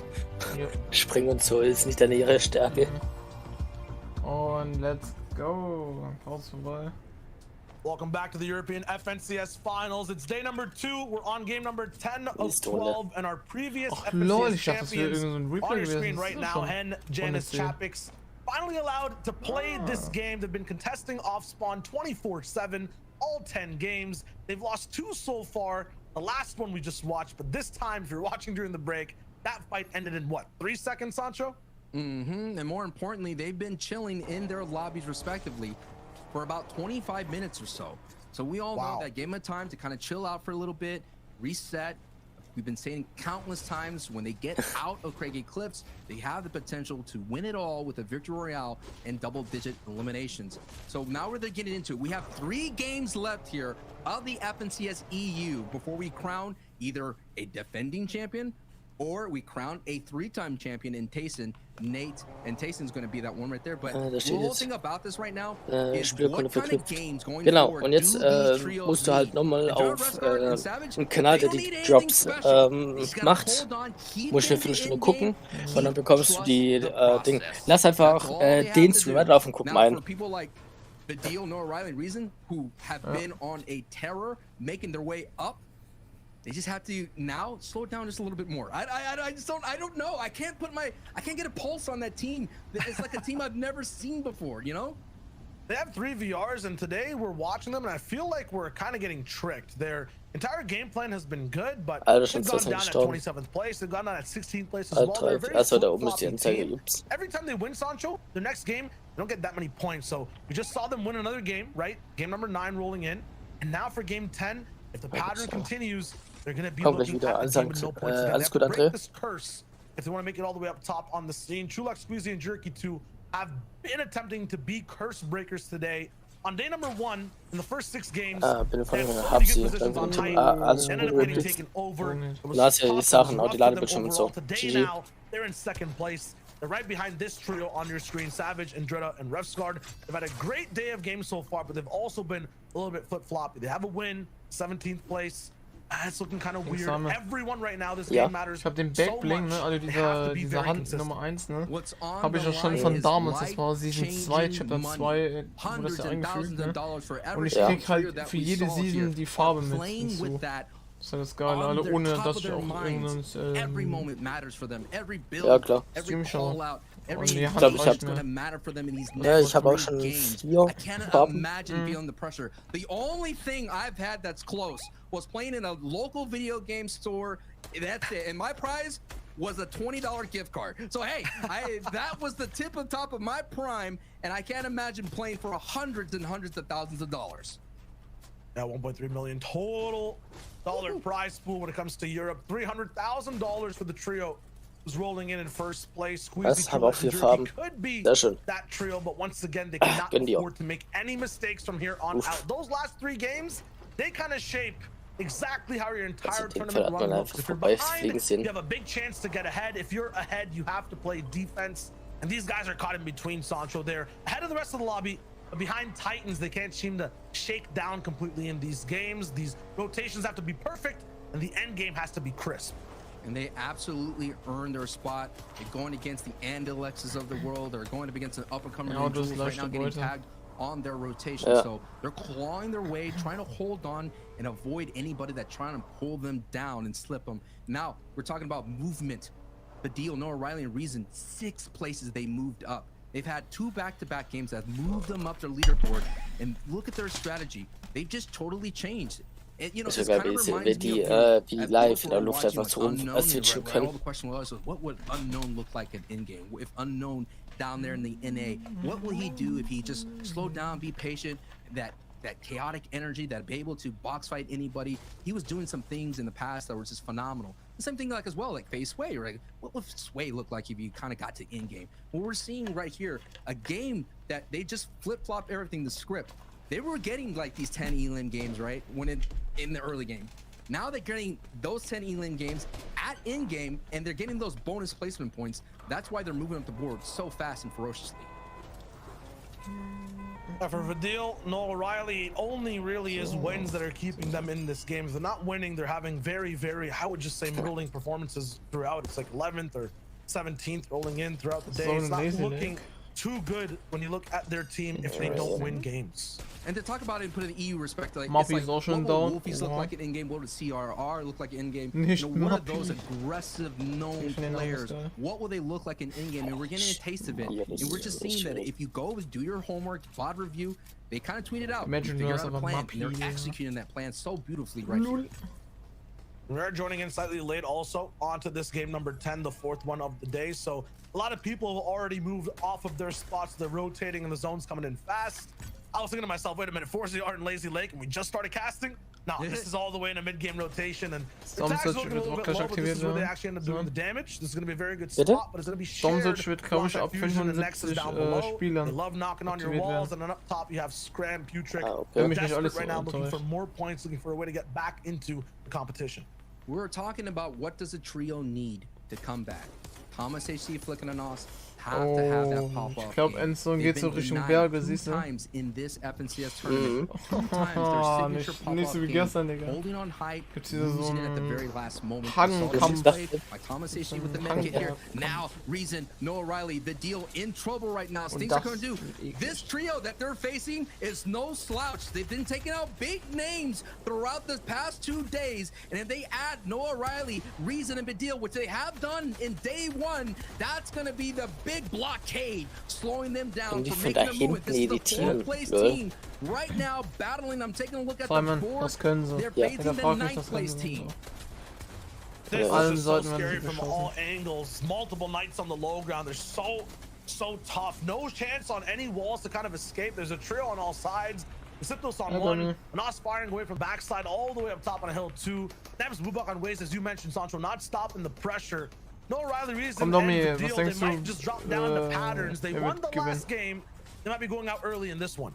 This happened in game 2. Last time they got pinched, they were attacking him, and then all of a sudden, Floki's trio pinched them and wounded them, and they went down to a duo. So if they could solve what they did, the mistakes that they did last time, they could be able to keep pushing up their leaderboard. They did that by switching up a layer to staying away from that crazy low ground that's happening right there. But it's still, we have to keep an eye on them. That's what happened yesterday. All of a sudden, they just get knocked down to a duo on that transition between early to mid game. Du kannst sie für Anos, Thomas und Flick, also die du hier gerade siehst, die sind auch unnormal gut. The top 3 from your last FNCS making a similar type rotation. It looks very similar to game 6 of last season as well. So slightly, you know, the zone that's kind of central going towards the south. Ich bin gerade mit Zymon noch in dem Discord. Thomas. We were talking about them a little bit before as well. Ich werde auch nicht looking at, you know, how werde things auch hier looking for them weitergucken. overall in these 12 games. Last season, after 9 games, they were looking a little bit worrisome as well. 4th place overall. They needed to come up and they got 2nd. They're now in 6th. They're looking for that climb up as well. We'll see if it's possible. Meanwhile, the big pressure from Bubak is too much to handle for Noah Riley. Reason and Vidil. They go down once again, and it feels like the pattern will be true for this team. It's always a win followed by an early knockout. Noah Riley is still once again hanging on the ropes. You can try to see if he survives and plays for a little bit of placement, but they're kind of deep in this game. Reboots are very difficult to kind of take away when you're so close to so many trios. It should be wrap-ups for that squad. If there's a solo that you want in that trio is Gameplay, was Reason, niemand 7th place in Chapter 2, Season 3. So that is going to be interesting to see what Noah Riley can do as a solo. But Anas Flick and Thomas HD, who have a great day 2, have yet to have that. They're doing okay, but not by their standards. And now you're seeing in the feed Blasters, who just finally survived, save it down there, Weeping Woods, not make it into the middle game right there. Ryan, Lanouf now have to deal with 2 of the Titans of the region, ramping right over them, and they're not moving. They don't want any piece of this pie, but oh no! Chapix and Flick are colliding right here, and Chapix gets knocked. That's Hen. They're trying to move up the board, but Thomas HC is trying to catch them from their ankles so they can't climb any higher. 6th versus 7th, they're really, literally clawing at their ankles right now. And us, Flick, Thomas HD, making sure there's no chance that they get any higher. They're going to keep moving forward, and this is going to be such a tricky rotation, Sancho. We've been looking at wide shots of this entire zone. There's so many trios that heat angles and locations. There's nowhere to really stop. Flick and us, Thomas HD, you have to keep going. They can't slow down. And the ramification goes beyond just eliminations. Now that Janus is by himself, the solo champion here has to hold on as much as possible. I was going to say Chapix is that in-game leader. He kind of puts hands close to him, but now Janus is feeling the lobby pressure, and it's just too much. Nos, Thomas HD, take him out. They got the elim. My question is, if they stolen the energy too, there's always one type of pop-off game that comes through with Flick and Nos, Thomas HD, and it usually happens when a top team goes down as well. This could be that game. We're on their kind of home territory on the right side of the map. We'll see if it's possible, but there's so many different trios, shoulder to shoulder, side by side. Savage, kind of gatekeepers here too. That's Stinkbo. Sancho, you were talking about it. It's rolling through. Noah Riley gets an elimination, so Noah Riley is still on his feet, adding valuable points to the board here, especially now that we're seeing the top of the board a little bit in shambles right now at the moment. So Flick, Thomas AC, and Nas, you're right. They're in their home turf here. We all know when there's a game on the line and you are the home team, there's just a little bit more pressure considering that the zone sometimes won't favor you. And I think for the longest time, this is the first time we've seen an East Coast zone in this FNCS EU tournament. That's very, very tough. Last time we watched yesterday when game 4 rolled in, it was Lazy Lake we were looking at. This time it's going to be Dirty Docks kind of, or at least the mountain where the grotto used to be. Savage and General Resguard trying to take away the life raft that was basically thrown to a Nos, Thomas HD, and Flick trying to get them out of the top 10. They're saying, no, I'm going to deflate it. There's no way we're letting you sit in this base rent-free. You're going to have to pay a little bit of tolls with your HP pools. And yeah, those things really bled through these builds. You can see Nas's HP, it's still slightly low. Thomas was on at 40. They have to pop a med kit to get all the way back up. They have to make this rotation now too. All that healing lost them a lot of time, and now every single trio is looking at them. But because they move first, and now these guys are moving late, they have a lot of different builds to kind of block the sight lines. They can just reuse them over, save on their mats as well. This is a pretty good angle as long as they don't get shot. And along their way of this rotation here, very treacherous. You see Savage right there in the distance. We've been seeing Savage just rain down those think bows, getting those valuable Storm Surge tags that way. Triple, Elocrass right in the distance here. Shakos and Gray close to height, but I'm just guessing EMXR is at height actually with Podosite. Very, very cool to see them again. Whoa. Welcome to the tournament. Now you see Jerky Trulix as well at height as well. If you look over at height for just a second too, that split is absolutely insane. You have, I think, MXR on one of the mountain peaks, and then Podosite on the very other one too, so they have so much control. Endless popping off against Nate in the feed. That's a top 3 team getting affected by some people who are way down on the board as well. Now Trulex, Thundersurge, their entire team found tags. Zoni hat sich ja das entfernt, aber den gibt's noch. Ja. Den kann man sicher herstellen. Aber nur nicht in der Arena. Ja, so können sehen, wie alle am Brennen sind. Riesen Festung am Brennen. Felix warum Discord, ja. Ja, ich guck, Felix, ich guck Discord, wenn Dings hier vorbei ist. Also wenn hier die Runde vorbei ist. Absolutely, and every time there is a mountain inside these endgames, it's always the top trios that end up suffering or pushing for that real estate, who get kind of trumped down and then don't actually have their builds worth anything when the zone moves back and forth. So I'm really looking at the top 7, the top 8, and how they handle this zone. Historically in EU, every time high ground's a thing or there's a big mountain in the way, all those big trios suffer. You saw it happen in Game 6 yesterday. You saw it happen in Game 1 as well. It's so unexpected on what you have to do to survive these big zones. The big height is going to be tricky. We're alongside Kiriachi, Stormy, and Toos to see how they rotate. everything's gonna be low. Builds are gonna be low. If you hold on to height, you're gonna run out of builds. If you're on low ground, you're gonna run out of builds. If the zone keeps pushing further and further away, and there's no bounce back, expect this game to end up and wrap up early, as you already see Queasy's trio already making a stamp on height. No surprise here, but let's go back into the ground. Look at the gravity of the situation that Flick and Thomas HD and Nasr facing now. Thomas HD and Flick have to go as a duo, Child. This is not going to be easy because it is Savage and Dredda there at their front doorstep.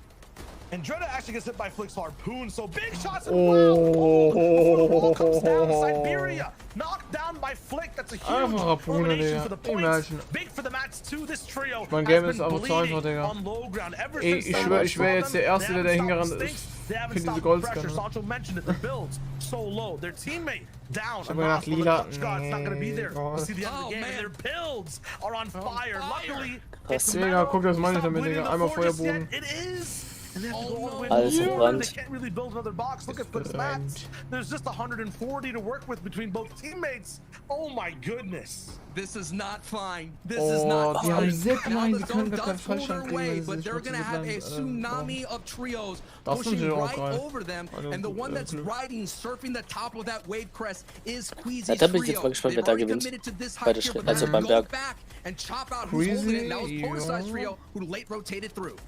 They're setting it up. They could possibly wollen aber actually wirklich die remove Menschen all alle the für fight alles here. It might abbauen. be just one more floor that's connecting, but no. A quick drop down. Smart from MXR. Savage This ist man noch must have the da. best headset in the world. Wollen wir They hear uns that alles from klar, that ciao, ciao. distance. He reconnects. Meanwhile, you're talking about surfing. We're not going to be surfing waves. We're surfing on the side of a mountain right now, Sancho. This is going to be a very tricky zone for all these low ground teams to play. I'm worried for Savage. We're already stressed about Flick, and they also have no match. So up on height, Queasy is still trying for it. Here comes the big retake. Cool, Blocked by a that's floor. crazy. Yes, the waterfall down. MXR Sugar. was hit though by Trulex, and oh my god, he's completely down. Marine picks up Floki on low, but it looks like Queasy, Trulex, and Jerky have height again. The retakers on EU. They might be the best in the world in doing it, but their mission's not done yet. Kiriachi wants a piece of the pie, and he's going to the sky. Denied by Trulex though. They have height. Time and time again, the theme for this trio Nee, is also, holding on height. They already have a victory royale, and they're right now in second place. FNSC But we Reaktion. all have to keep an eye on the low ground. Refsguard and Dredda and Savage are still doing well, and when they're on their feet, they're not only going to get placement points, but the potential to rack up E-limbs here. Dings, So the Dominik, story's komm gonna rein, go wenn back hier up to das the height here as we zu Ende focus ist, on ne? it. They've only had 3 eliminations, and they could hurry up, and they could get Finals. into the front. They could stop everybody that's trying to Genau. get to the front side of the storm and just get more and more eliminations. But look at how Oh, much Refsguard hat this nur is so so 1 HP, Digga. claustrophobic right now for Savage and Dredda. Flick ist auch genockt. Refsguard on the Durch die sliver Zone. of HP, and Thomas now auch. Savage without shield Ja, to retreat Tone back into ist the schon leider shadows heftig. and just hope that the storm just gives them a moment just to breathe a little bit longer. It is the first place on the line, and there is that big sigh of relief as Junge. Savage gets a huge Oh, sight from GG. Marine. He has the HP, but didn't Savage grab the weiß, match. wie- Refsguard goes down der right weiß, now. wie's We're in geht the vor- underworld of this endgame. Savage. He takes down Void. Das Spiel auch He's on the ausgeklickt. backside, but he's inside Raus. zone. Getting tickled in the back, but it Nein, doesn't feel Savage. good right now. Savage down, and Dennis Hör Clark, the auf. entire trio's taken out. The bottom side of the zone Queasy. has been invaded by the high and mid ground Aber High teams. Ground, Queasy keiner and mehr zu. Trulex. We didn't forget about you. Let's wrap up this game. Oh mein In the Gott, der blink fällt of an eye, runter. they had low eliminations, but now look, they have Das war 8 Au. eliminations, and Okay, and never mind. another one, 148 elo Digga. crats. You got greeted by the big shots right Digga. here, walking Alter. out of storm, and now Queasy's just gonna get enough of the little builds. It's a top 3 situation. The 25 HP rock shot, Queasy. What a big strategy right there to get that elimination. After that, more elims and siphons come through. Alter. Two-man situation on height right Der now. hat's echt noch But they're drauf. at the advantage. The 2v1. Snazy is back and looking Crazy to try and to Wave. clutch this from low. He has Crazy- lots ja, of builds Crazy. to work with, but the pinch Guck mal, is ich sag too ja, strong hier. from the height god team. Retakes, GG. pressure, and strategy GG, you can't Jungs, expect. GG. Queasy, Trulex, and GG. Jerky are amazing at this game. 13 eliminations and the victory Mega royale. The geil, adjustments mega are geil, ringing Mann. true, and we're seeing what Savage hat Hype wieder is bis zum doing Endgame in überlebt, this ne? Er hat meta. wieder fett Last Punkte season, it was the kassiert. low ground teams is getting Ja. these high Ich number glaub, das eliminations ist and the das victory ist royale, das but we're seeing that the air is a little bit cleaner on height. They're able to have Boah, that das ist ein endurance, they're Jackal, able das kann to ich nicht mehr, ne? outlast the low ground, and that was a phenomenal performance from Queasy's trio, Shio. Yeah, and that was just such a strange game for all the low teams. It was so tough to play. Zeke, Levin, and Reese need to break that one down. There's definitely things to talk about in that game. Guys, I said it. Sieggefühle. These guys are the high ground kings, okay? I don't understand. They're not even in high ground, okay? It's like, all right, this is it. The tail. Yeah, thanks Felix. Let's push, man. Yeah, the moment they start to move, that's it. Queasy, he's up there. Kiyachi was like, oh yeah, I'd like high ground. That seems like a good idea. No, he was like, no. Here's one floor. Stop. Don't move. And they were like, all right, sounds good, man. You got it. Whatever. I don't understand, Reese. I don't get it. I don't know how. It was the chop play that really did it for them. Obviously, they saw they weren't on high. Yeah, that fits. So they chopped it out. They managed to just get it from there. And like you said, we did see Kirianchi's team going for that, but you noticed that I'm pretty sure Trulix had peppers at that time because he flew ahead. If not, he was just ahead of the game, flew up too high from there. But one of the big notes to know about that game is we've been talking about this team repeatedly having low eliminations over and over. Every single time on the first day, these guys had 3-4 elims, pretty much none coming to moving. I think there was an 11 or 12 elimination game there, which is significantly higher than normal. They were 25 points behind first coming into this, so that could be a huge clutch. They may have actually overtaken first place there. Yeah, that is a genuine possibility as we sort of get into the final stages of the tournament. It's crazy to think that's possible, especially with how long it feels like Savage's trio has been above. But looking at these guys, man, all season long, when we've seen them get an opportunity to shine in, you know, these sort of final formats, there's literally been nothing that they've done that suggested they wouldn't be able to perform like this. Like before that sort of run they started to have, it was always Queasy's the most unlucky player, always having hardware issues, never able to play out a tournament fully due to some issues. And now that they don't have these issues, they are solidifying themselves as one of the best teams in the EU. Their style is so recognizable, and it has just been so fun to watch. And you know what? To win the FNCS potentially, maybe all it took was Queasy to buy a new PC. Ooh, that's all it took. That's all it took. There we go. That's all it took. That's all it took. The second VR on the day, but third of the competition. Absolutely insane. Now, boys, we only have 2 games left to go, so I want to kind of turn our attention to teams 4, 5, and 6 coming into this last game that we watched. I mean, we kind of have to set the stage here, 11. What do they need to do to look and strike that #1 spot?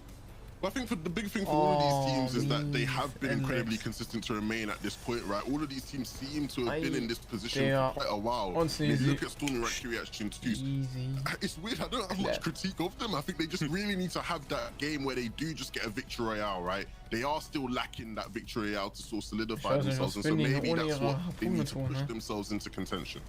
Yeah, and you know, you said no critiques, and I totally agree with Aber you.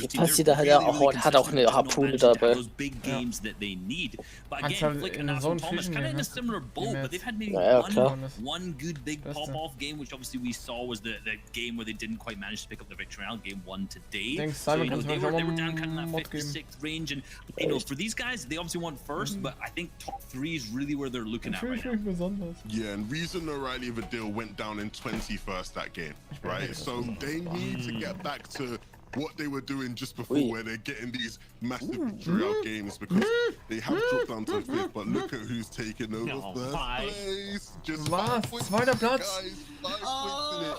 Queasy Trinity now at the top, aber trotzdem auch gut, aber jetzt müssen sie sich reinstrecken. 5 Punkte, in that free group. Like, this is some crazy stuff. This is actually really insane, because I think this is the first time today that we've seen Rashguard and Dren Savage lose the first place slot. So right, this is the first time they've gone down, but again, only 5 points between it. Also die 2 Teams sind echt gut. Entweder gewinnt Team, also mit Lupe oder mit, also every time we look at a match with Zone, we talk about them, they're relevant. It's hard to say that they do not belong at the top of the leaderboard based off their performances these last 2 days.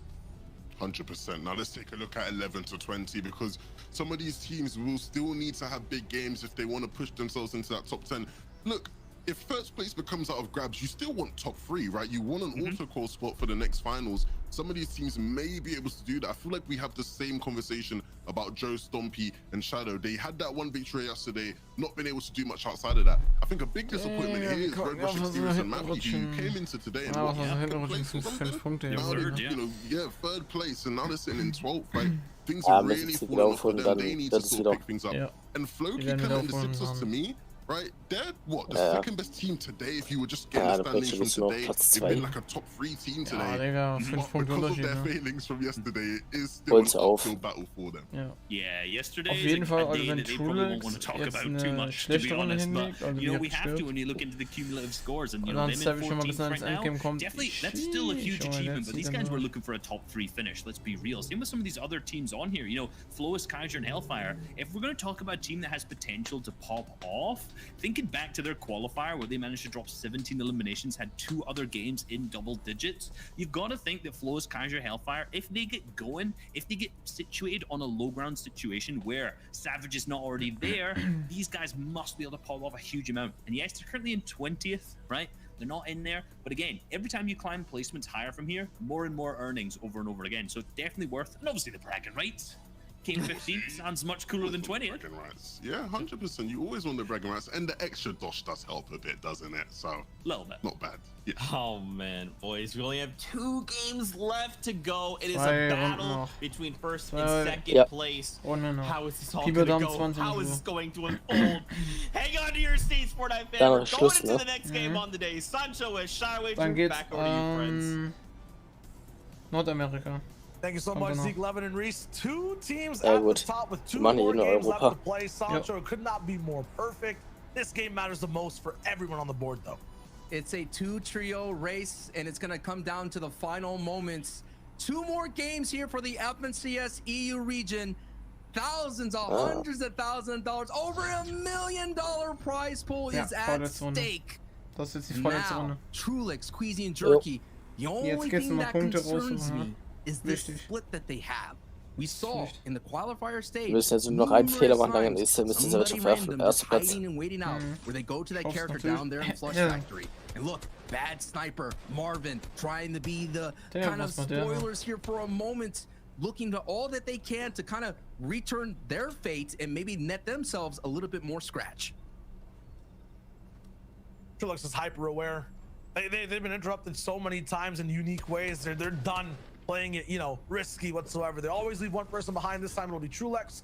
And make sure no one's flying in. He always ends up landing early because this kind of generator building is on the upside, a higher point of landing. So everyone else on their team, Queasy and Jerky, they end up going a lot lower. They're still gliding. Meanwhile, Trulix can be active and defend the team. Save it already down in the feed to Nikov. That Weeping Woods fight is just going over and over and over again. Past that, Noah Riley, Vidil, Reason. I mean, this has to be the game to watch for them. Every time they have a good game, it's followed by a bad one. Every time they have a bad game, it's followed by a first place, at least today. So patterns are correct. They could win this game and have a big showing. Meanwhile, at Craggy Cliffs, 11th game, Sancho, the fights don't stop. This is going to be monumental for Chapix and Hidden Janus. They have to walk away from Craggy Cliffs for them to have a chance to catch up. Right now, they slipped down 1 spot. Now they're in 8th place. This is what happens here when you're being contested. Hi, Chris, Vortex, Knight. The thorn on our champion's side here. This is one of those teams that just haven't been able to, you know, discourage them from dropping. It was that one loss that they had in the previous day. Take a look here. The winner of the last 2 EU finals had 3 victory royales, and we had 2 trios in this tournament here from Vidil and Jerky's trio having already accomplished that. But there's still 2 more games left. We'll all have eyes on these engagements and, of course, our elimination feed. Man, the slow burn type of game just kind of ruins the game plan for Chapix, Janus, and Hen. They like having control of the map as well as fighting this kind of big battle off spawn. It's going to be tough, Sancho. We're talking about they need this game is because they're in 8th place rolling in. About 90 points away from first place. They definitely need a double-digit elim win to catch up for the win. In terms of catching up, you know, to top 3, they're about 30-ish points away. So once again, a game of a difference. They're gonna disengage. Haven't seen this happen today yet. It did happen yesterday. They go for the fish. They're gonna be looking good so far. Gonna have less loot though overall and be bad on time. The last time they disengaged, I believe they had a little bit of a closer zone. This time we're going towards what looks like Holly or Slurpee. It's going to be rough for them on rotate. They have to do this fast. And already I feel like Podesire MXR from Stealthy Stronghold is already on this island. or my apologies, Bubak actually, who's landing over at Stealthy, and he's on this island, is already fished up a little bit. I think Janice and Chapix know on the top right POV. They might hunt him down, but he's already leaving the island. And look at High in the water, the yellow arrows on the map. We're at Slurpee right now, but they're chasing down our previous FNCS champions. They're not letting them get away for free. We're here at Slurpee to keep tabs on the 4th place team of Kiriachi, Stormy, and Toos. The team that have just been having a really solid run, free rotations. Usually you have Slurp Factory contested here, and now going up against, that is Shadow's trio there, who are doing that Shantytown split. Now we have eyes here on the 2nd place team, who have been holding on to 1st place throughout the entire tournament, and they've just been kind of just putting in kind of like a points, like a really solid, you know what I mean? But when you have the teams that have been putting in some astronomical numbers, some huge performances like Vidil and Queasy, who has just been just as consistent, but you're just seeing the 2 clashes of meta style, right? The high ground and the low ground. And right now the high ground is just winning it out, and they have the advantage, but it's only by 5 points. So look at the gold number right now. That is just in this session, 118. On the other side, Queasy is at 136. So if Refsguard's trio could get those 5 points, they automatically close the gap in the cumulative leaderboard. Absolute 5-point difference. At the same time, here is the catch-up. We're fighting this fight on a brand new map. It looks like usually Craggy Cliffs. Now we're on that Flopper Island. Chapix, Janice, and Hen have all the high points, but High Chris is actually made a little bit of a base on the right side. Imagine. They'll be looking for a shot, but he's playing it sneaky. They're not letting these guys extend these builds whatsoever, because they might be able to find High Chris on his spot. Very smart from Vortex. As he does that though, he gets bopped, low on shields. Janice down below 2, and he's almost down with no HP. What a great adjustment from High Chris trio. Last time they let this trio disengage to Flopper Island. This time they decided to take the fight to them right on the island. Yeah, exactly. This is going to be the wrap-up of the tournament as well. There's no point really for this trio to roll in and disengage. They're going to keep chasing down, but Chapix stops their chase at least a little bit. Knight's 1 HP too. If he drops down and sees him with a quick flick, he can end his big run too. He's going to stay sneaky. Meanwhile, because of this, there'll be enough relief of pressure for Janice to get revived back up. A medkit in play too. They're going to be looking fine for now. Once again though, Sancho, zone is not here. And these guys are already running through their meds and loot. Look at Chapix's inventory. This is not a Chapix loadout. Makeshift AR, blue pump. Finally find the sneaky man. Good night. Good night, literally, and that's gone. So these guys get to play their game out for the rest of game number 11. The thing is, though, they had to invest so much here. Look at all the hard mats. They barely got the fish, and zone's coming in. It is vital for them to find a vehicle like you see a Gnosis trio, put some chunker tires on that, which is a new introduction here in the season that just allows you to move like right over the terrain a lot faster. So they're gonna sit there on Flopper Island, no doubt, hit up all the fishing holes. I've seen Thomas AC flicking a Gnosis here are gonna visit this character to be able to buy a rift, and they're gonna be able to move on through. It's so exciting to always see a rift. It just makes me so nostalgic. Oh, Rift to Ghost, I love you. They'll be able to rotate fast. Meanwhile, Savage, oh my goodness, almost thrown off course. It's good. It's a little, it's a little a little bit, the suspension's a little high, you know? Yeah, I'm not sure if they were made to literally jump buildings, but Refsguard makes it happen. And while he does that, they're gonna look for tags as well. This is a mobile surge of vehicle, and they're looking for it. They'll try to go for it. They'll move out. Refsguard will be able to heal and drive at the same time, or at least be in the car at the same time as he heals. Tulek, Squeezy, and Jerky, though. This is kind of the perspective. 2nd place and 1st, back to back. They got 2s. I think they'll look to just hit that bow shot with the pump shot. Yes, they combine it for the big surge tags too. And that's gonna be looking good for them overall. Stinkfish, 6 of them in play. You saw before, Sancho, Stinkfish kind of ruined one of their games. Now they're gonna look to actually use them to get ahead of the competition.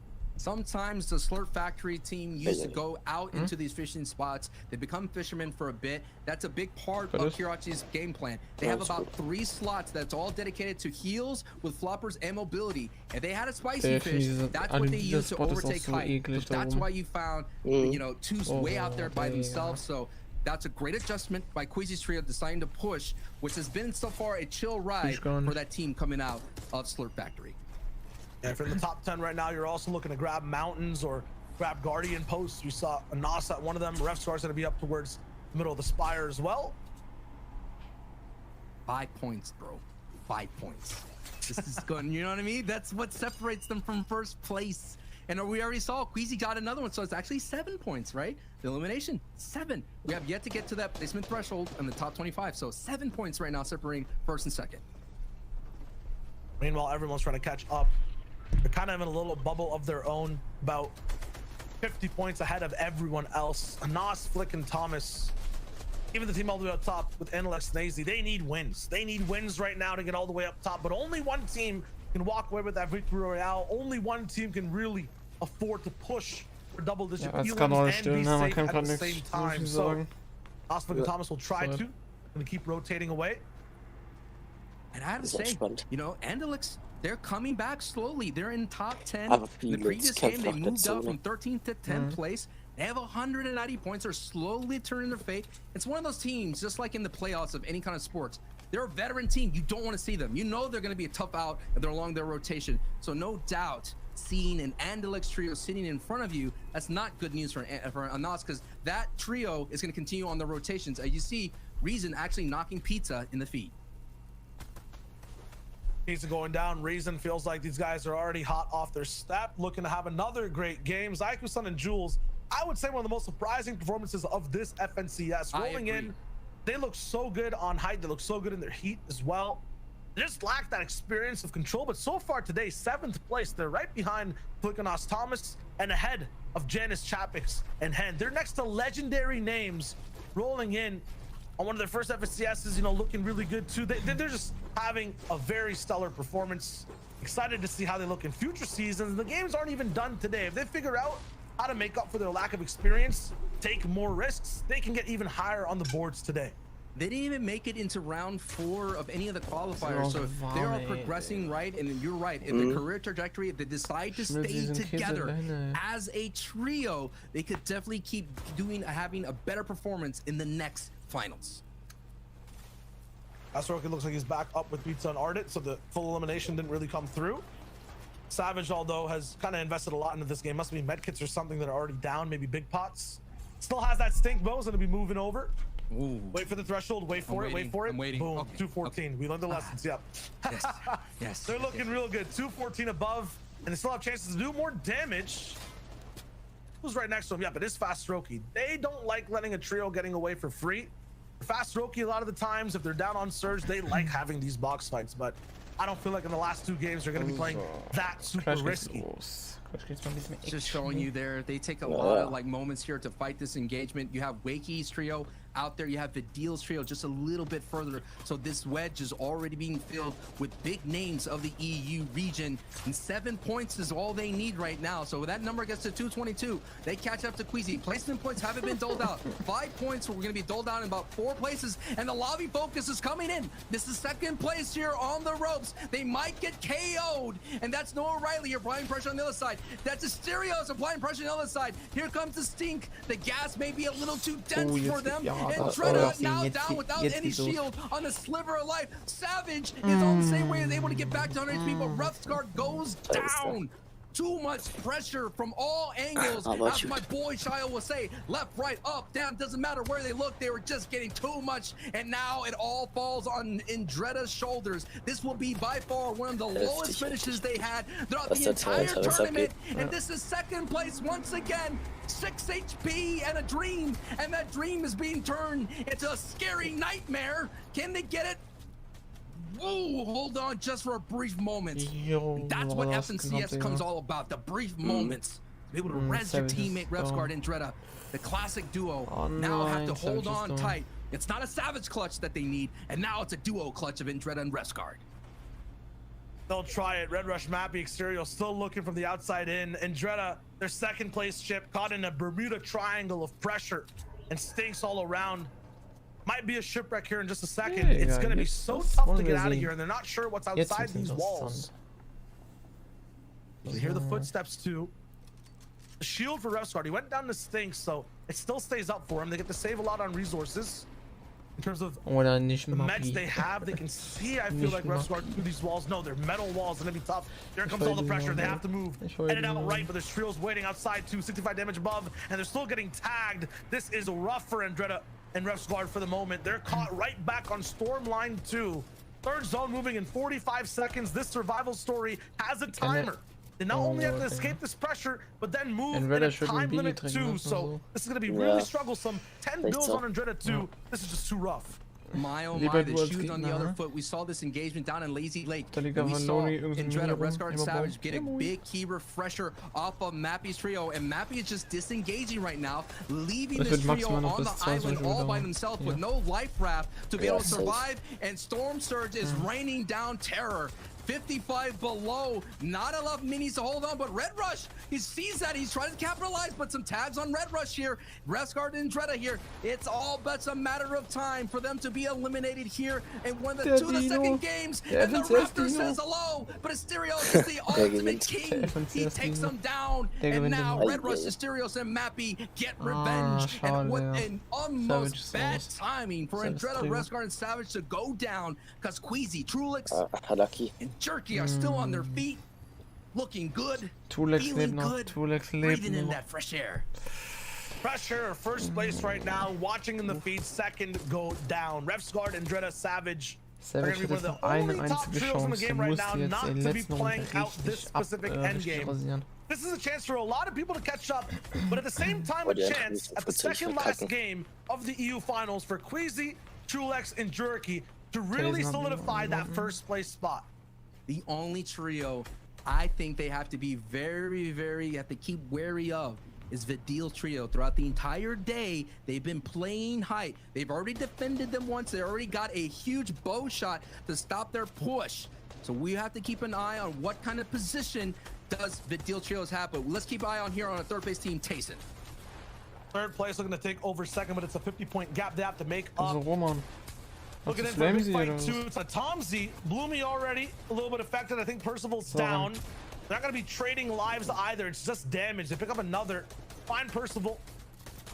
Looks like they found one more as well through the entire engagement. Haven't taken out the full trio, but they'll take those points. Let's talk about patterns and weaknesses for the two trios we were just talking about. Sancho, Queasy, and Vidil. For Vidil, once again, they're having bad games and then a victory royale. Back to back to back. Their last game was just bad. They're slated to get a VR right now, especially we've been seeing them picking up eliminations all throughout the map. Now for Queasy, Trulix, and Jerky, their biggest weakness is having height like they have right now and not being aware of the lobby getting overtaken. This is a scary situation. The only games they've really choked and lost is when they actually have high ground. The consistent games is where they play mid, they look fine. This is such a good spot for them. They look like kings right now.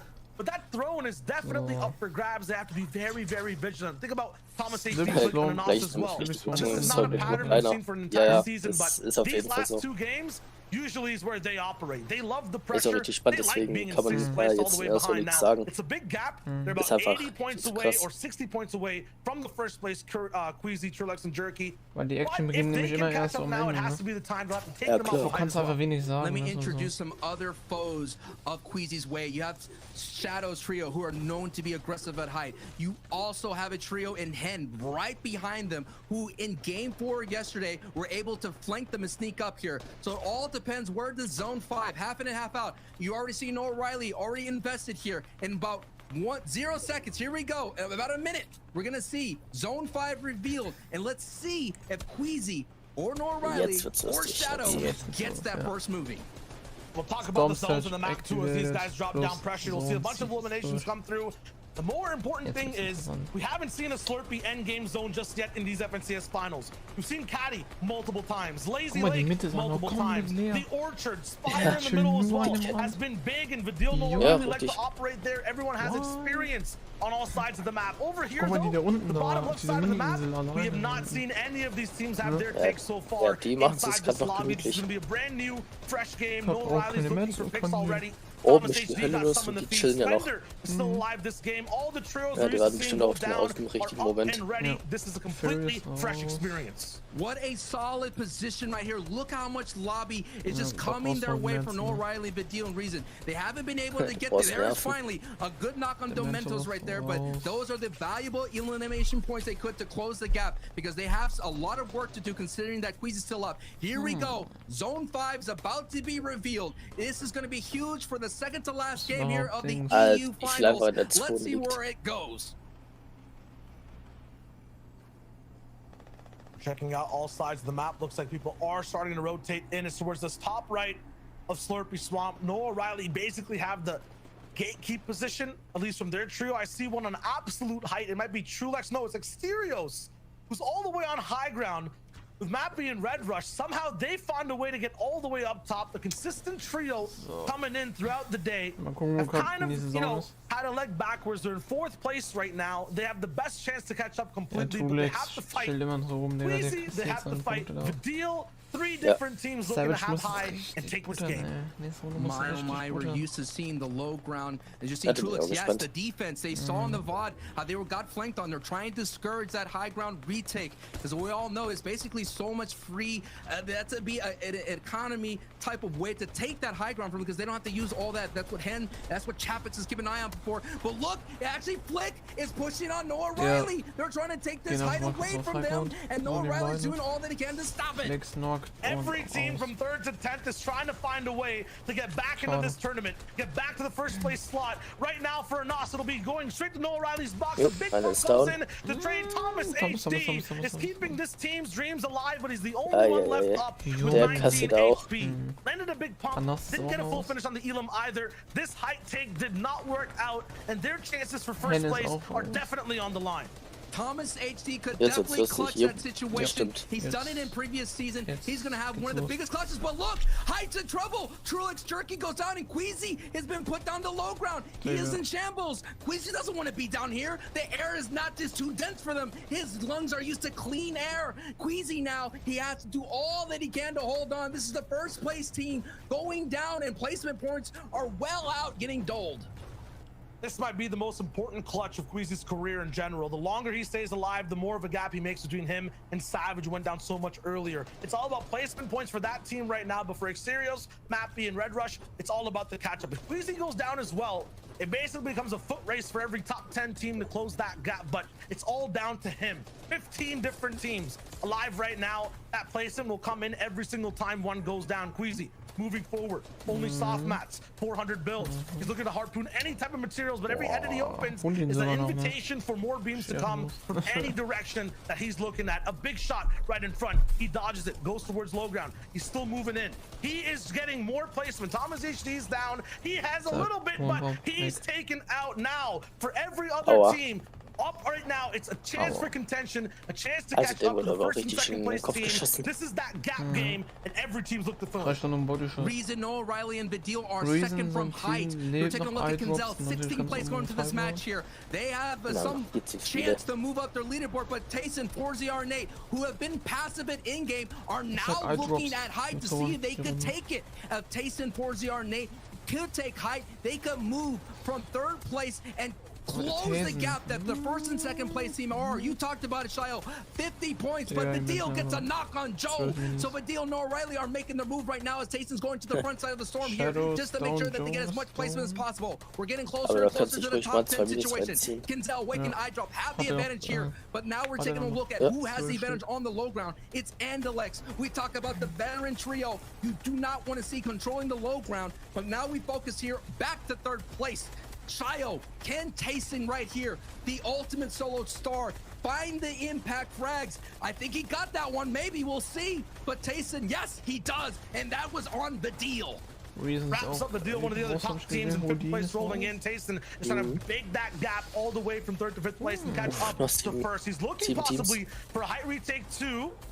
Surveying the area. Meanwhile, Marine down in the feed. Wolfie's going away too. That entire squad is getting taken away. He's done the analysis. I feel like the team might be going for it in just a second. They have a little bit of those materials, but no. Kinzel, Wakey, and iDrop are way too high. We're going straight to the ocean as well. Low ground's going to be a little bit of trouble. They have to build a little bit more on the floors. Tayson is getting close and personal to that low ground as well. Building all the way left and right. Shaco's going out in the feed. Snazy on low ground. Also gets taken out by Nate. This squad is active. They're looking for box-to-box fights, and they're winning them all. They need all these points right here. A 50-point gap going into it, like I said before. And if they get this, Tayson now is in trouble. 5 HP. He's going to move on out, but I think Tayson was able to survive that pressure here. Tayson, 4CR now getting pressure from height. Tayson down to sliver of health here. 6 eliminations from Nate. The former FNCS champion goes down in a a flash so quickly. Now it's 4ZR here. He's in the back of the storm. 4ZR holding on. 19 HP, and he goes down as well. This is going to be a victory royale for Wakey, Kinzel, and iDrop here. And Clement, old names, old guard here on the line. Clement diving into the water here, holding on as much as possible. But iDrop, Wakey, Kinzel, too much to handle, too hot to hold. 7 eliminations and the victory royale. That's big for them. They were 16th place. They could get up closer. We talked about all it takes 2 games, 2 pop-off games. You get a lot of movement on that board, Shayo. That was definitely a catch-up game, though, for the majority of the server, right? A lot of those top teams going down early, even 4ZR not being able to go all the way to the end for the victory royale. I'm wondering how that shake-up looks. What does the catch-up look like? We have to toss it over to the desk to see exactly how that game's results go down. Boys, we're in the bag, just screaming our heads off, all right? We're just yelling as all of this is happening. Trios falling left and right. This is absolutely insane. Now, we'll take a look at the standings in just a little bit, but this was game number 5 on the day. 11 of the overall tournament finals here in Europe. Gentlemen, at this point, it's a battle between first and second. Everyone else is playing for third. And when we're looking at these like spots, we're talking about a large amount of prize money, okay? And all these trios, they're looking to climb as high as they can to walk away with more of that pie. Reese, Levin, this game is way too tight right now. Look, you said it's a battle for first and second, but it almost was a battle for first and second. This was a full southwest zone. It looked like Queasy completely had it in them. This is basically the worst possible zone for Savage's team, pulling all the way from Steamy Stacks all the way to max distance map. We saw it not work out for them. But at the same time, it looked like it was going to be Queasy's zone. As soon as that fifth zone pops, they're situated on height.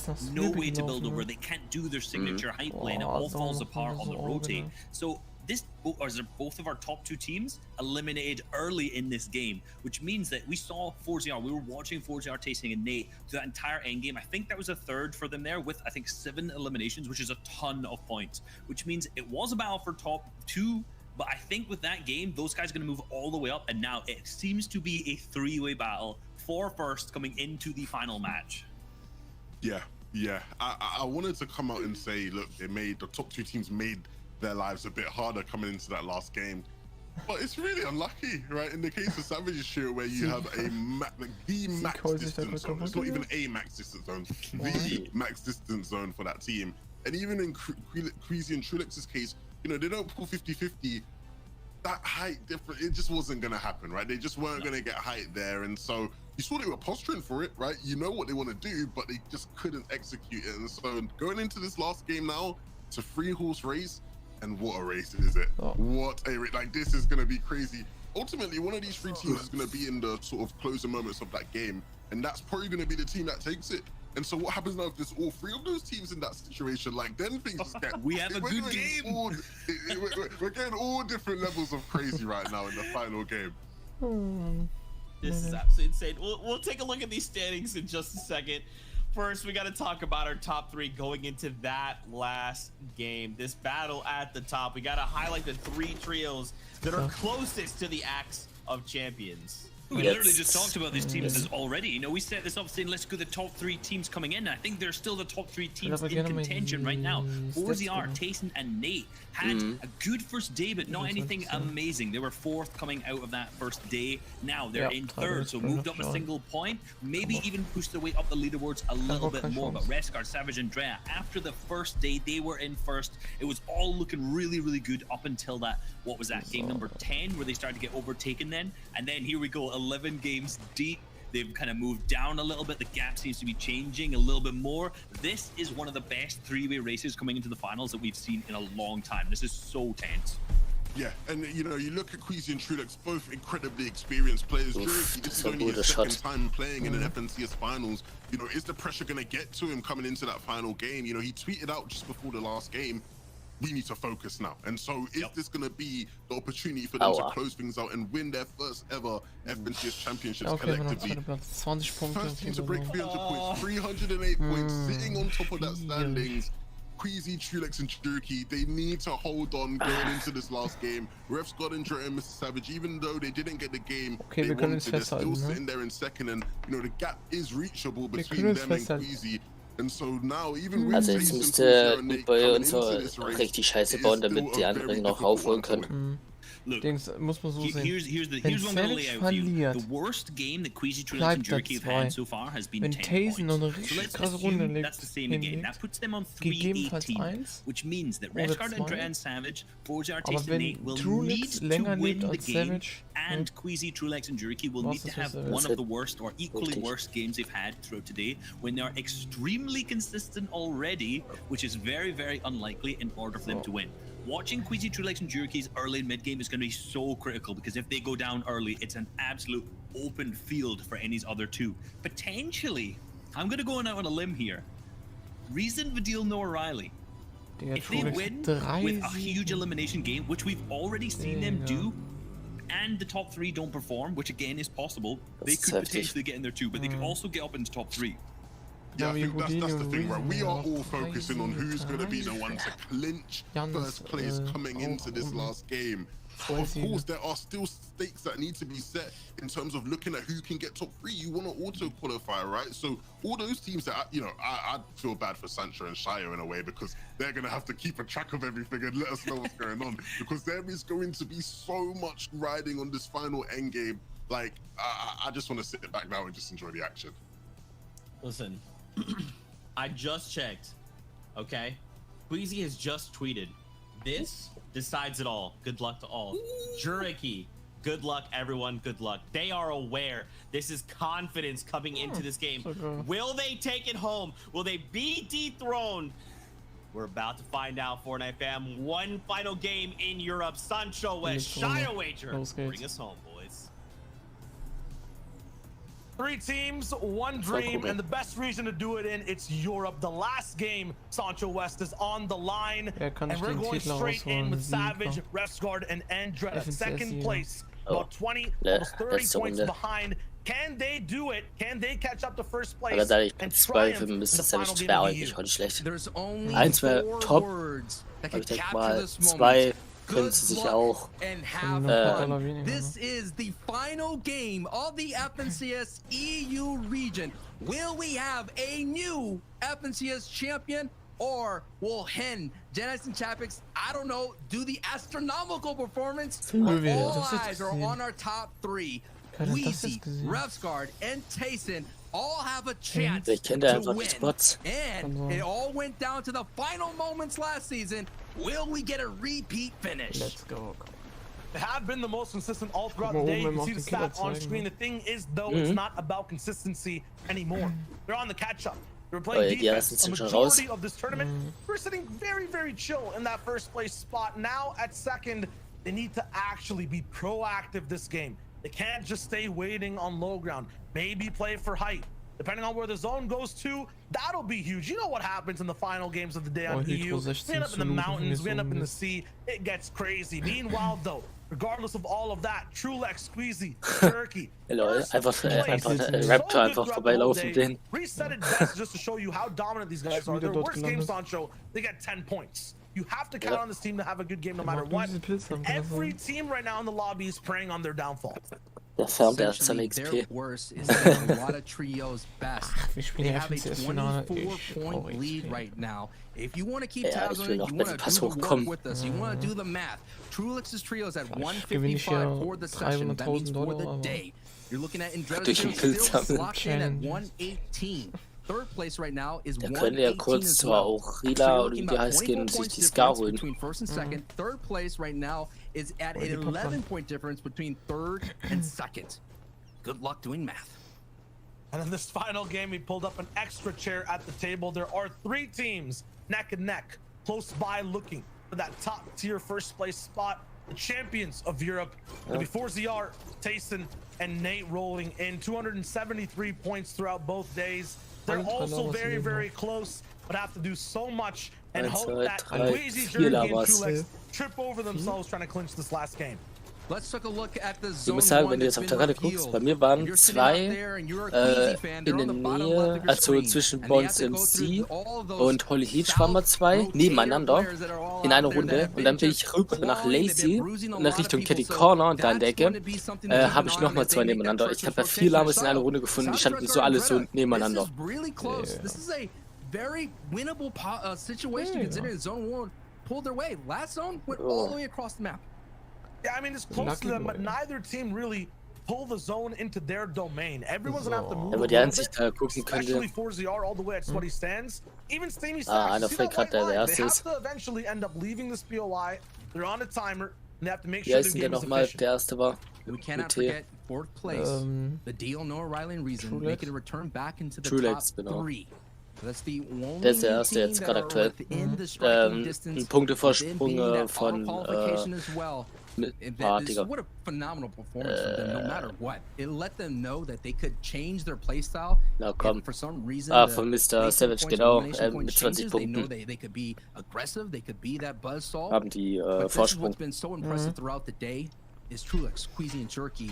We've been playing height aggressively. Ja, genau. And who knows, imagine if day 1 they were able to get those victory rounds when they had height, how much of a runaway performance this would be for season 6. Yeah, I have it down in my notes. This team was literally supposed to win on day 1. Yeah. The positions they were in, you're absolutely correct. Like, they literally were dominant and no team could, in theory, really catch them. In reality, though, they definitely did get caught. Going back, though, watching the VODs, making sure everything, all the mistakes were fine. They came into day 2, the fresh mindset, and now they have a huge lead on many teams. All they have to do this game is survive. We already talked about a lot of numbers, but let me throw you the big numbers that's happening here. But let me put a pause on that as our defending FNSC champions are in trouble. Lanouf's trio here has put so much pressure on them. Now that Janice is in a defensive stance here, Lanouf does get hit. It is cracked. Ich glaube, jetzt gibt es ja noch richtig Vergass, bis wir slow down this push that's happened from Slicks, Marine, and Lunef. Gonna be trying to go all the way in. At the same time, every team right now, they might not be holding anything back. In the last game, you might need a lot of eliminations to go a little bit higher. And the prize thresholds there are for the entire tournament we're watching so far, for the whole finals. For Janice and Chapix, it might not be possible for them to level up the whole way and get top 3. They're about, I would say, 40 points behind. So they definitely would need the win. High Chris is here, still chasing them. They disengaged over and over again yesterday. And, you know, both teams got to play their games out. If this is the first time you're tuning in for the day watching, Hen's team, you're watching on screen right now, Under the Bridge, has been contesting High Chris's team for all 12 games. They're trying to run away, too, just to play this one out. High Chris does not care. They're coming through, chasing all the way. They're trying to have this fight towards the very end. This is so heartbreaking to watch Hen, Chapik, and Janice. Chapix tweeted out that he has never been contestant since squads. And we're just seeing them right now. Defending champions. Not a lot of room to breathe. They essentially need a double-digit elim and a victory royale, and a lot of other teams ahead of them to go down. But I'm not seeing it. As much as I would love to root for a repeat, the repeat is looking like it's in shambles. Ein HP. Entire tournament hanging by a thread, no shields to kind of protect also der hat auch wirklich gerade verlackt des Todes. Uff, der hat gerade Schaden bekommen. Both these teams, both these players have such a history throughout these entire finals. And although Janice, Chapix, and Hen have been winning on spawn entirely, it might just be High Chris who gets the last laugh. Janice on his wall, champions fall. Their run so far for the top 3 is over. Phenomenal though. Contested for 12 games. They had a very good showing and will end somewhere within the top 10 or 15 at the end of the finals. Platz 3, ne? Ja, ich denke schon. Savage schon zu leben noch, das ist sehr gut. Sehr gut, sehr gut. Oder war das Tazen gewesen? FNCS, we still have 3 teams that are just separated by a victory royale. Payson, 4ZR and Nate. As a team, they're in 3rd place. Only 11 points behind. Again, 118. Keep an eye on that number. It needs to be added by 11 more points, and they're tied for 2nd place. Of course, that's all wir müssen wirklich zuspielen wie nie im Leben. Ziehen einfach eine Mauer bis nach keine Ahnung wo. Right now, we're all Die ziehen ihre Lines. focus. Everyone gather around. We're getting into the final moments of game 12 here. And you may think, Sancho, this game just started. This feels noch bei das Bio bei Arena, ja, the finality of it, you know what I mean? This is it. It is. It's the last game. Jerky, Queasy, Trulex, first place. And with the champions from last season gone, it's like we're at the coronation for this team so far. Die sind noch da. If it was a movie, right, there could be a possibility of hijinks happening at the ceremony. Auch mal People gut zu are wissen. still in contention. The top two teams to interrupt. But once again, for these guys to lose their first place slot, they would have to go down before kind of the 8th or 9th zone. I don't see that happening, especially from this spot. There's no teams near them. Ja gut, in normalen Runden hat man die den Bogen gesehen, aber in Arena und so, schwierig. As the game goes on, it will get scarier. Here's the team that wants to make it happen. Savage and Dreda, Refsguard, once again, second place. They need to catch up. They need to win this game. I was mentioning big numbers before. Let me hit you with those numbers right now. First place, $300,000. Second place, $210,000. Third place, $135,000. That's what's at stake here between the three. Not only that Acts of Champions, not only be able to put that social media post, not only to be able to make that video that's going to get thousands and thousands of views and your clout's going to go up because everyone's going to call you a champion. It's all about that life-changing money as well. And then you go down 4th and 5th, 6th, still thousands of dollars. That top 10 is going to be a threshold that you want to break, because if you break that top 10, Shayo, that's going to be $10,000 a piece. You want to make sure you can catch up. The other thing on the line as well for every team behind the one on screen right now, Forza and Nate, basically everyone from fourth place below. You hit top 3 this FNCS, automatically invited to the next one, be inside the finals as well. So Tayson, Forza, and Nate have their own gate to keep while they try to get further and further up inside the top 3. They have to make sure they don't go down and they get an auto qual all the way. You saw how rough it was for their season. All the qual weeks. Issues, errors, in heats as well. They kind of fixed it up, but they had trouble getting all the way here. They look amazing today. Amazing right now, but they don't want to repeat the process. Still, other teams that are in this match have a lot to play for themselves. We cannot forget about that all-star game that will happen later on. The top 15 will be able to get into that match. We're looking for big qualifications on all sides. Queasy, Jerky, Trulex. In a little bit of trouble right now. These are the spots that you can't make mistakes at. And these are also the places where every other team who was playing normally might be slightly hungrier, understanding that, hey, we might need to get the top 10. I want to get to the upper portions of prizing. I might have to push the team in front of me that I usually would in Sun and Jules, a passive team. Might make that choice, but no, with this defensive base, Queasy, Jerky, and Trulex will be fine. They're used to being free though. They like walking around. That's not going to be the case right now. And on Surge as well, there's 18 damage above. Yeah, yes, exactly what I was going to point out. Look at it. Both people that are in the top 3, just above Surge, and 10 players have to go down here very soon in the next zone. So every shot's mattering. They're gonna have to get this important tags. Refsguard in the bottom right of your screen, armed with an infantry rifle, doesn't get any connections. But look at the zone, Shayo. Zone 2, it's gonna be another mountain finish. Can't get nervous here on the Sturge. I know it's just 18. It's half a tag. It looks drastic, but patience is key. Everyone else should be a lot more nervous and more desperate to push for shots. Queasy always hits these, but no, doesn't get a single bullet on the head. People all the way up top, Stompy, Shadow, and 32. Joe, and Lazy Lakes. 19 above now. Oh, it's looking fine. Everyone should be edging more towards looking for box fights, looking to really just push their game to the absolute limit. Trulex, Squeezy, Jerky, different circumstances. They're feeling fine. Pizza Ardent, kind of desperate. Reason is right here with Vidil and Noah Riley.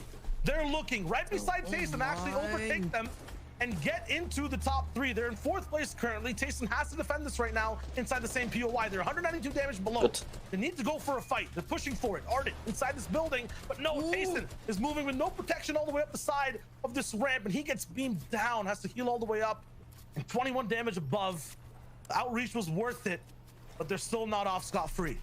The monster that's underneath the bed of Tayson's dreams of a 3-time FNCS championship is now haunting them and giving them some nightmares because look, they're only 9 above, and throughout the entire tournament we've seen Storm Surge being the bullseye, the target, and so many trios right now are looking for those easy eliminations to get them those thousands of dollars as they creep up more and more on the leaderboard. A lot to play for everybody else on the field. They can't screw up Surge now. The entire run they've had this season, it's been Surge issues every single time. There's no way in this game the finale will they trip up for now. Yeah, they go all the way up, build the bases, 86 damage above. It's looking good, and now with 69 players alive, Surge will stop still. They're not kings of their spot right now. Joe, Stompy, and Shadow can have better peaks right below them. Fast Roki and Ardent look to cause trouble. Meanwhile, Trulex Jerky trapped beside a river in a shed. They finally broke free and are moving on their way to an empty zone where no one's really claimed that much ground. This could be huge. Get them into a spot to survive and not really have a team interrupt them. Wow, Jerky, a big low shot to get Surge. Remember, they were barely up on it. Another one. This is so huge for Jerky. They don't have to make as many edits now. They're going to be relaxing for the moment too. The issue is they've bullied 2 teams on mountains and caught their attention. One of them being a team that might be looking at them stop their run. Savage and Dread ref card. This is like one of those things right there is you're seeing that they're used to being really chill on Surge. They can make those kind of aggressive plays for height, but when you have that Surge parasite weighing you down, that anchor, you're not going to be as free to crank up to height. Those 90s just become a little bit heavier. In fact, Shio, everything is heavier right now.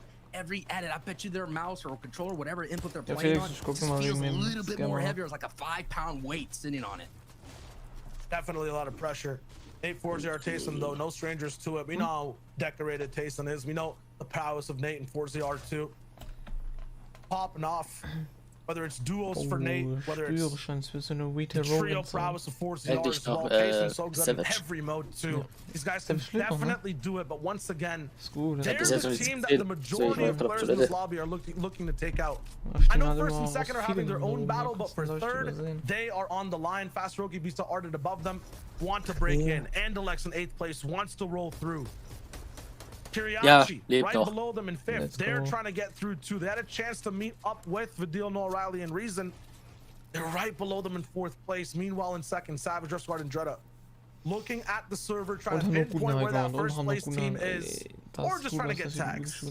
They're looking good though. Center zone and everybody that's in the top 3, everybody in the lobby that's still alive has been doled out 5 points. So that's why they went from 118 to 123. So far, no movement yet in the top 3. No one's gaining ground. No one's lost ground right now between Andretta's trio, 4ZR, and Queasy. All looking good. The only thing that I'm really concerned is this right here. What does the Storm Surge look at? We saw 2 big bow shots, putting them at 85, putting 160 into that HP bankroll. But is that going to be enough for them to last? Are they going to have enough financial Storm Surge to be able to withstand all this pressure that's happening right here, right now? Talk about pressure. This is a very similar position we saw, I believe, Anas, Thomas, HD, and Flick at last game. A team focuses you while you can't really move. Between the 3rd, 4th, and 5th zones, you start running out of your materials completely. Fast Roki is not letting this one go. They're dropping down all their ammo into this position. They ran out of shields above them. They ran out of gas. They ran out of mats completely. And it looks like they're looking to all in an 8-4-ZR and Tayson below before this storm starts to move. We're seeing that a knock went through for Reason. Now they're at 169 for this session here. They closed the gap just a little bit. They're still 17 points behind 3rd place. Der baut sich eine Brücke. Sauber. Look, Anas, Thomas, HD are also used to winning at least one game, I feel like, inside these finals, having a big pop-off, and they haven't done it yet. They could steal away the VR. They're still alive and looking really healthy. Meanwhile, Savage, wide open edit. Good job closing that with all that pressure. Wichtig. I was expecting a bow shot to come in that would not be good for just the inventory management and loadout. Joe, Stompy are still all the way up on their high ground position from Lazy Lake.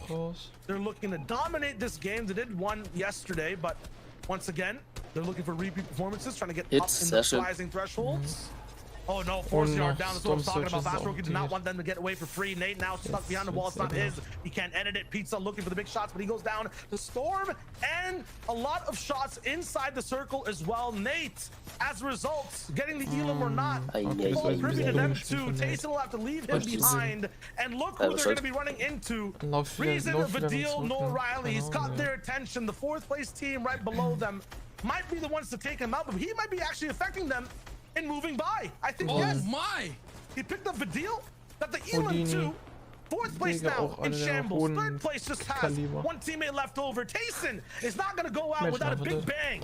He's looking for the big shots. Reason is going to be taken down on shields. Zone, 17 seconds. Still moving in. They're really desperate. They pushed up on these builds to move forward.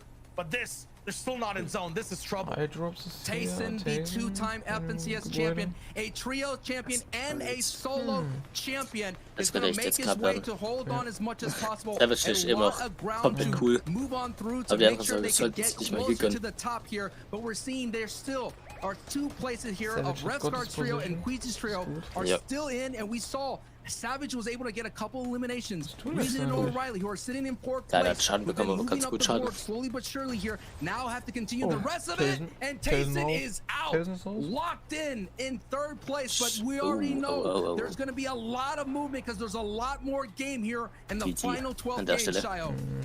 Savage still acting like a frilled neck lizard right now, really puffing out his chest and looking for big positions all the way inside the circle.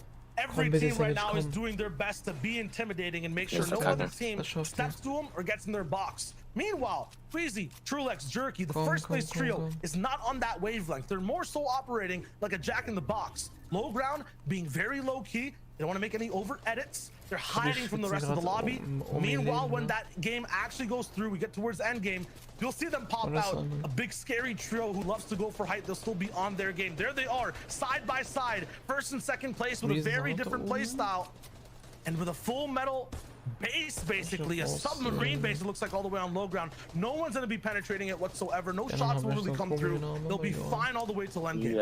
Let me just make things simpler right now. I know all of us are trying to do math, but Queezy, if they could just outplay Andretta, then they're going to be able to have a great chance of winning it all. It's basically a victory royale for Andretta. That is the win condition for the FNCS championship.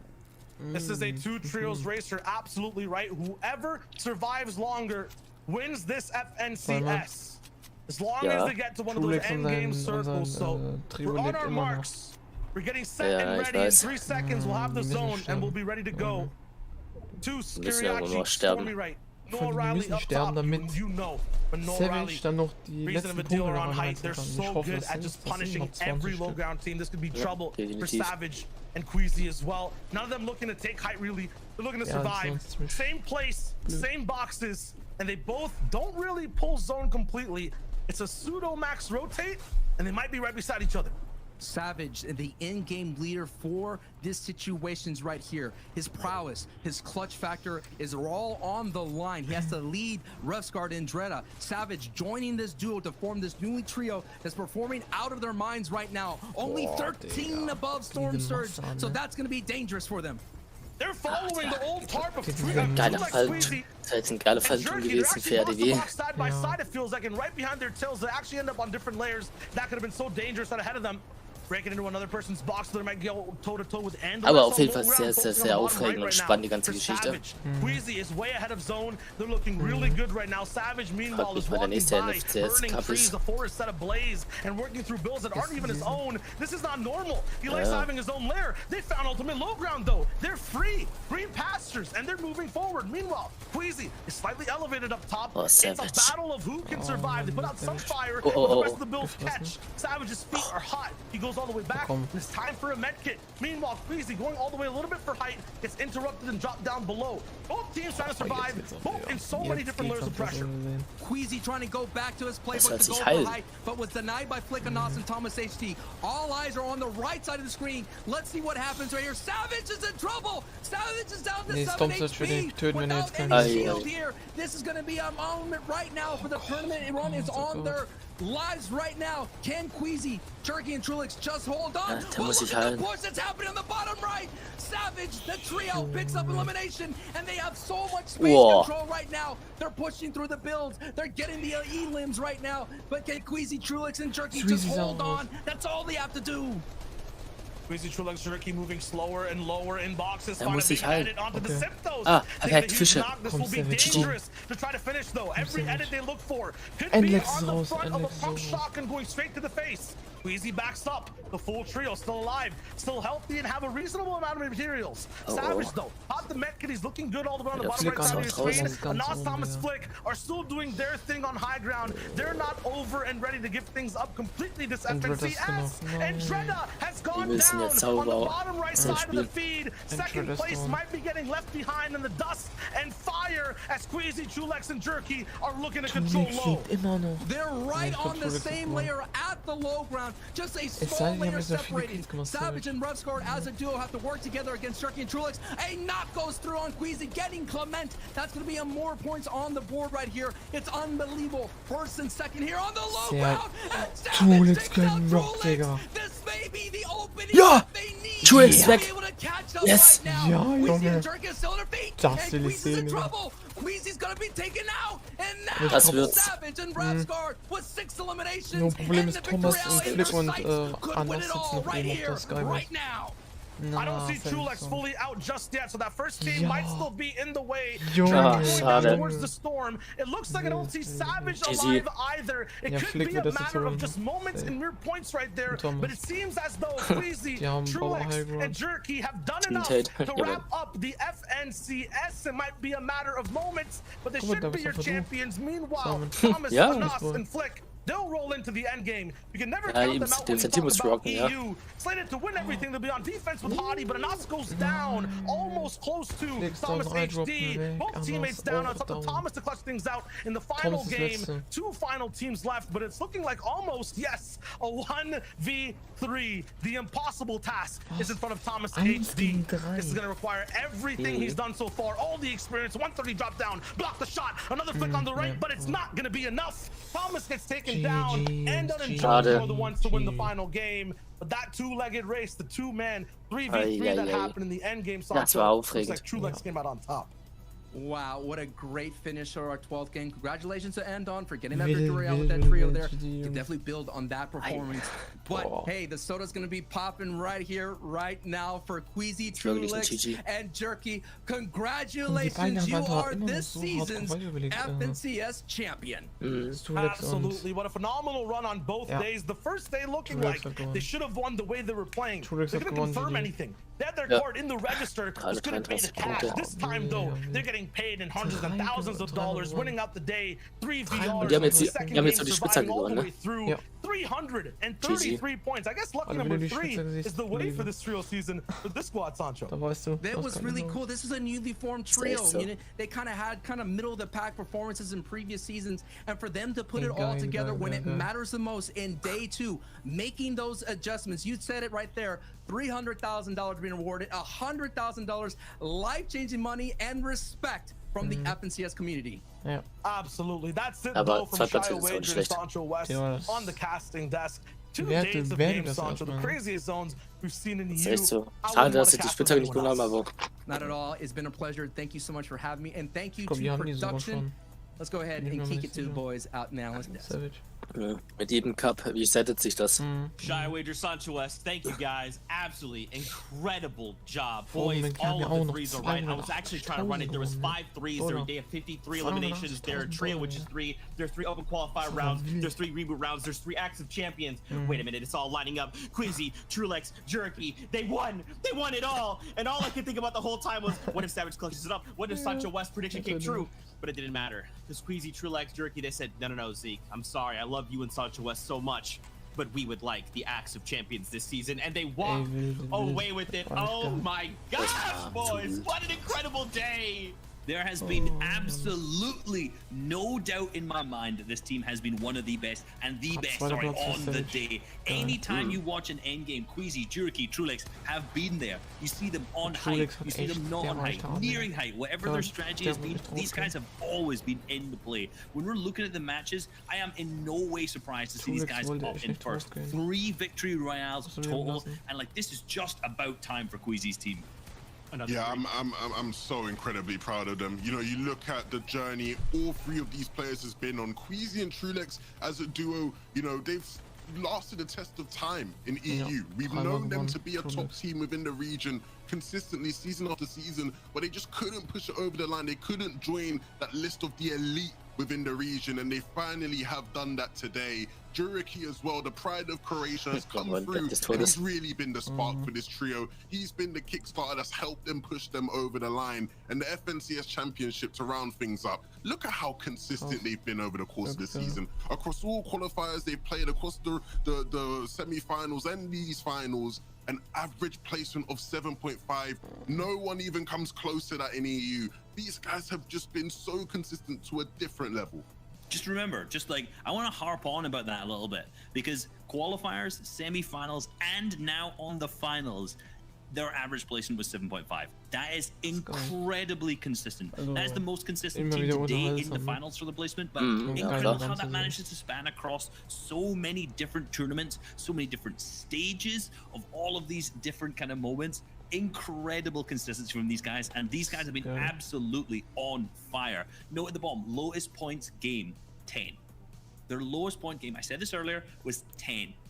But that wasn't only just today in the finals. The lowest point they got was 10, but that was included through the semi-finals and to the qualifiers as well. So just absolutely nuts. These guys are clutching every single game that they managed to.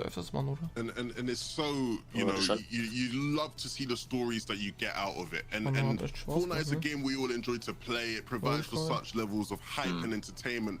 But you know, when you see Juriki talking about, you know, family matters and wanting to win everything to provide for his family, to help get his family out of hard times, it touches the heart really, and I'm so happy for these guys. I'm so proud of them, because this is a great achievement that will never be forgotten. Look, we're happy, we're proud, but I guarantee he's proud, his teammates are proud, his family is proud, and that can go on for every single one of the members of these teams. This is a huge accomplishment. The champions of the region, also obviously the money to their name, which is fantastic, and of course the Axe of Champions. It probably could not have gone to a more deserving team in this season than Queasy, Trulex, and Juriki. Once again, congratulations to the new Trios champions in Europe. Well fought, an entire season, and now you can hold your heads high. With the Axe of Champions in hand, they will look to defend that title going into the next FNCS. We got to relive the VRs from the day, boys. There's standings we got to look at. There's all these things we got to talk through rather, because it has been a nail-biter, heart-stopping action, heart-pounding action. I can't even I'm trying to process this in the moment, but I can't, Reese11. I just can't. But we got to take a look here at this next little bit. My goodness. You got to remember, it was a battle, right? All the way down to the end. Obviously, we see Queasy, Trulex, and Juriki. Number one, $300,000 confirmed for the team split each way. 100,000 each. I'm certainly not playing if I were them. Let's put it that way. But going into the final game, it was all between Rescard and Brent Savage. They had the ability to clutch up. It looked like it could have been their time as well, but I think it's just falling a little bit short. But again, you can't be upset with a second place finish. This is incredible, and they played out of their minds throughout the last 2 days. They were in first for pretty much the majority up until the last 2 games. So really, Juriki just took away with it. Yeah, and the third team that will auto qualify for next season's FNCS finals is Tayson, Forzia, and Nate. And look, of course, all the attention right now is going to be going to the winner. But it's very important to note that this is Forzia and Nate's first FNCS finals in over 2 seasons. The past 2 seasons of trios, they've missed the finals. And look what we've been missing out on. We've been missing out on 2 of the best players in the game. 2 players who in particular will get results like this. Top 3 in an FNCS. Not too shabby if you ask me. And Tayson, renowned as the best player in the world. You know, the first player in EU to win a back-to-back FNCS. Paired with these guys, I cannot wait to see what they do next season. A phenomenal result. Take a look Ja. Aber da kann man sich das haben, morgen gibt es bestimmt Springpakete. Kann sein. Muss ja mal kommen. Genau, Earnings in US-Dollar. Ja, das ist jetzt auch nicht. Allerdings, wie gesagt, Dollar ist weniger wert als Euro, deswegen sind Dollar weniger wert. Als es hier steht.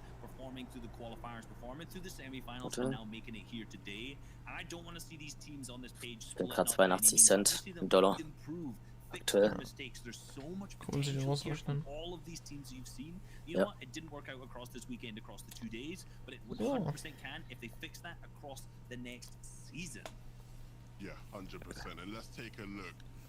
Ja, die zeigen jetzt gerade nochmal die Highlights, ne? Die Replay. Ja, ja. So, dann würde ich mal sagen, ich werde mal hier den Stream. Ne? Ich finde FNCS mega geil. Ich finde, das kann man sich einmal geben. Ne? Es ist wirklich mega geil. Auch schön, dass alle in dem Chat dabei waren. Und auch dann mitgeguckt habe. War wirklich geil. Und ja, würde ich hier mal Stream beenden. FNCS ist vorbei. Für Europa. GG an Tulex. Unseren Trio, dass die Platz 1 sind. Und Galle auch, dass Savage auf Platz 2 ist. In seinem Team. Ja, dann würde ich sagen, abonnieren nicht vergessen, ne? Ein Like, wenn es euch gefallen hat, den längeren Stream jetzt. Und dann, ja, sehen wir uns dann gegebenenfalls im nächsten Stream oder im nächsten Video wieder, ne? So, Samen, hast du noch irgendwas zu sagen? Ja, alles gut. Also. So, dann schönen Abend euch noch alle, ne? Und ciao, ciao.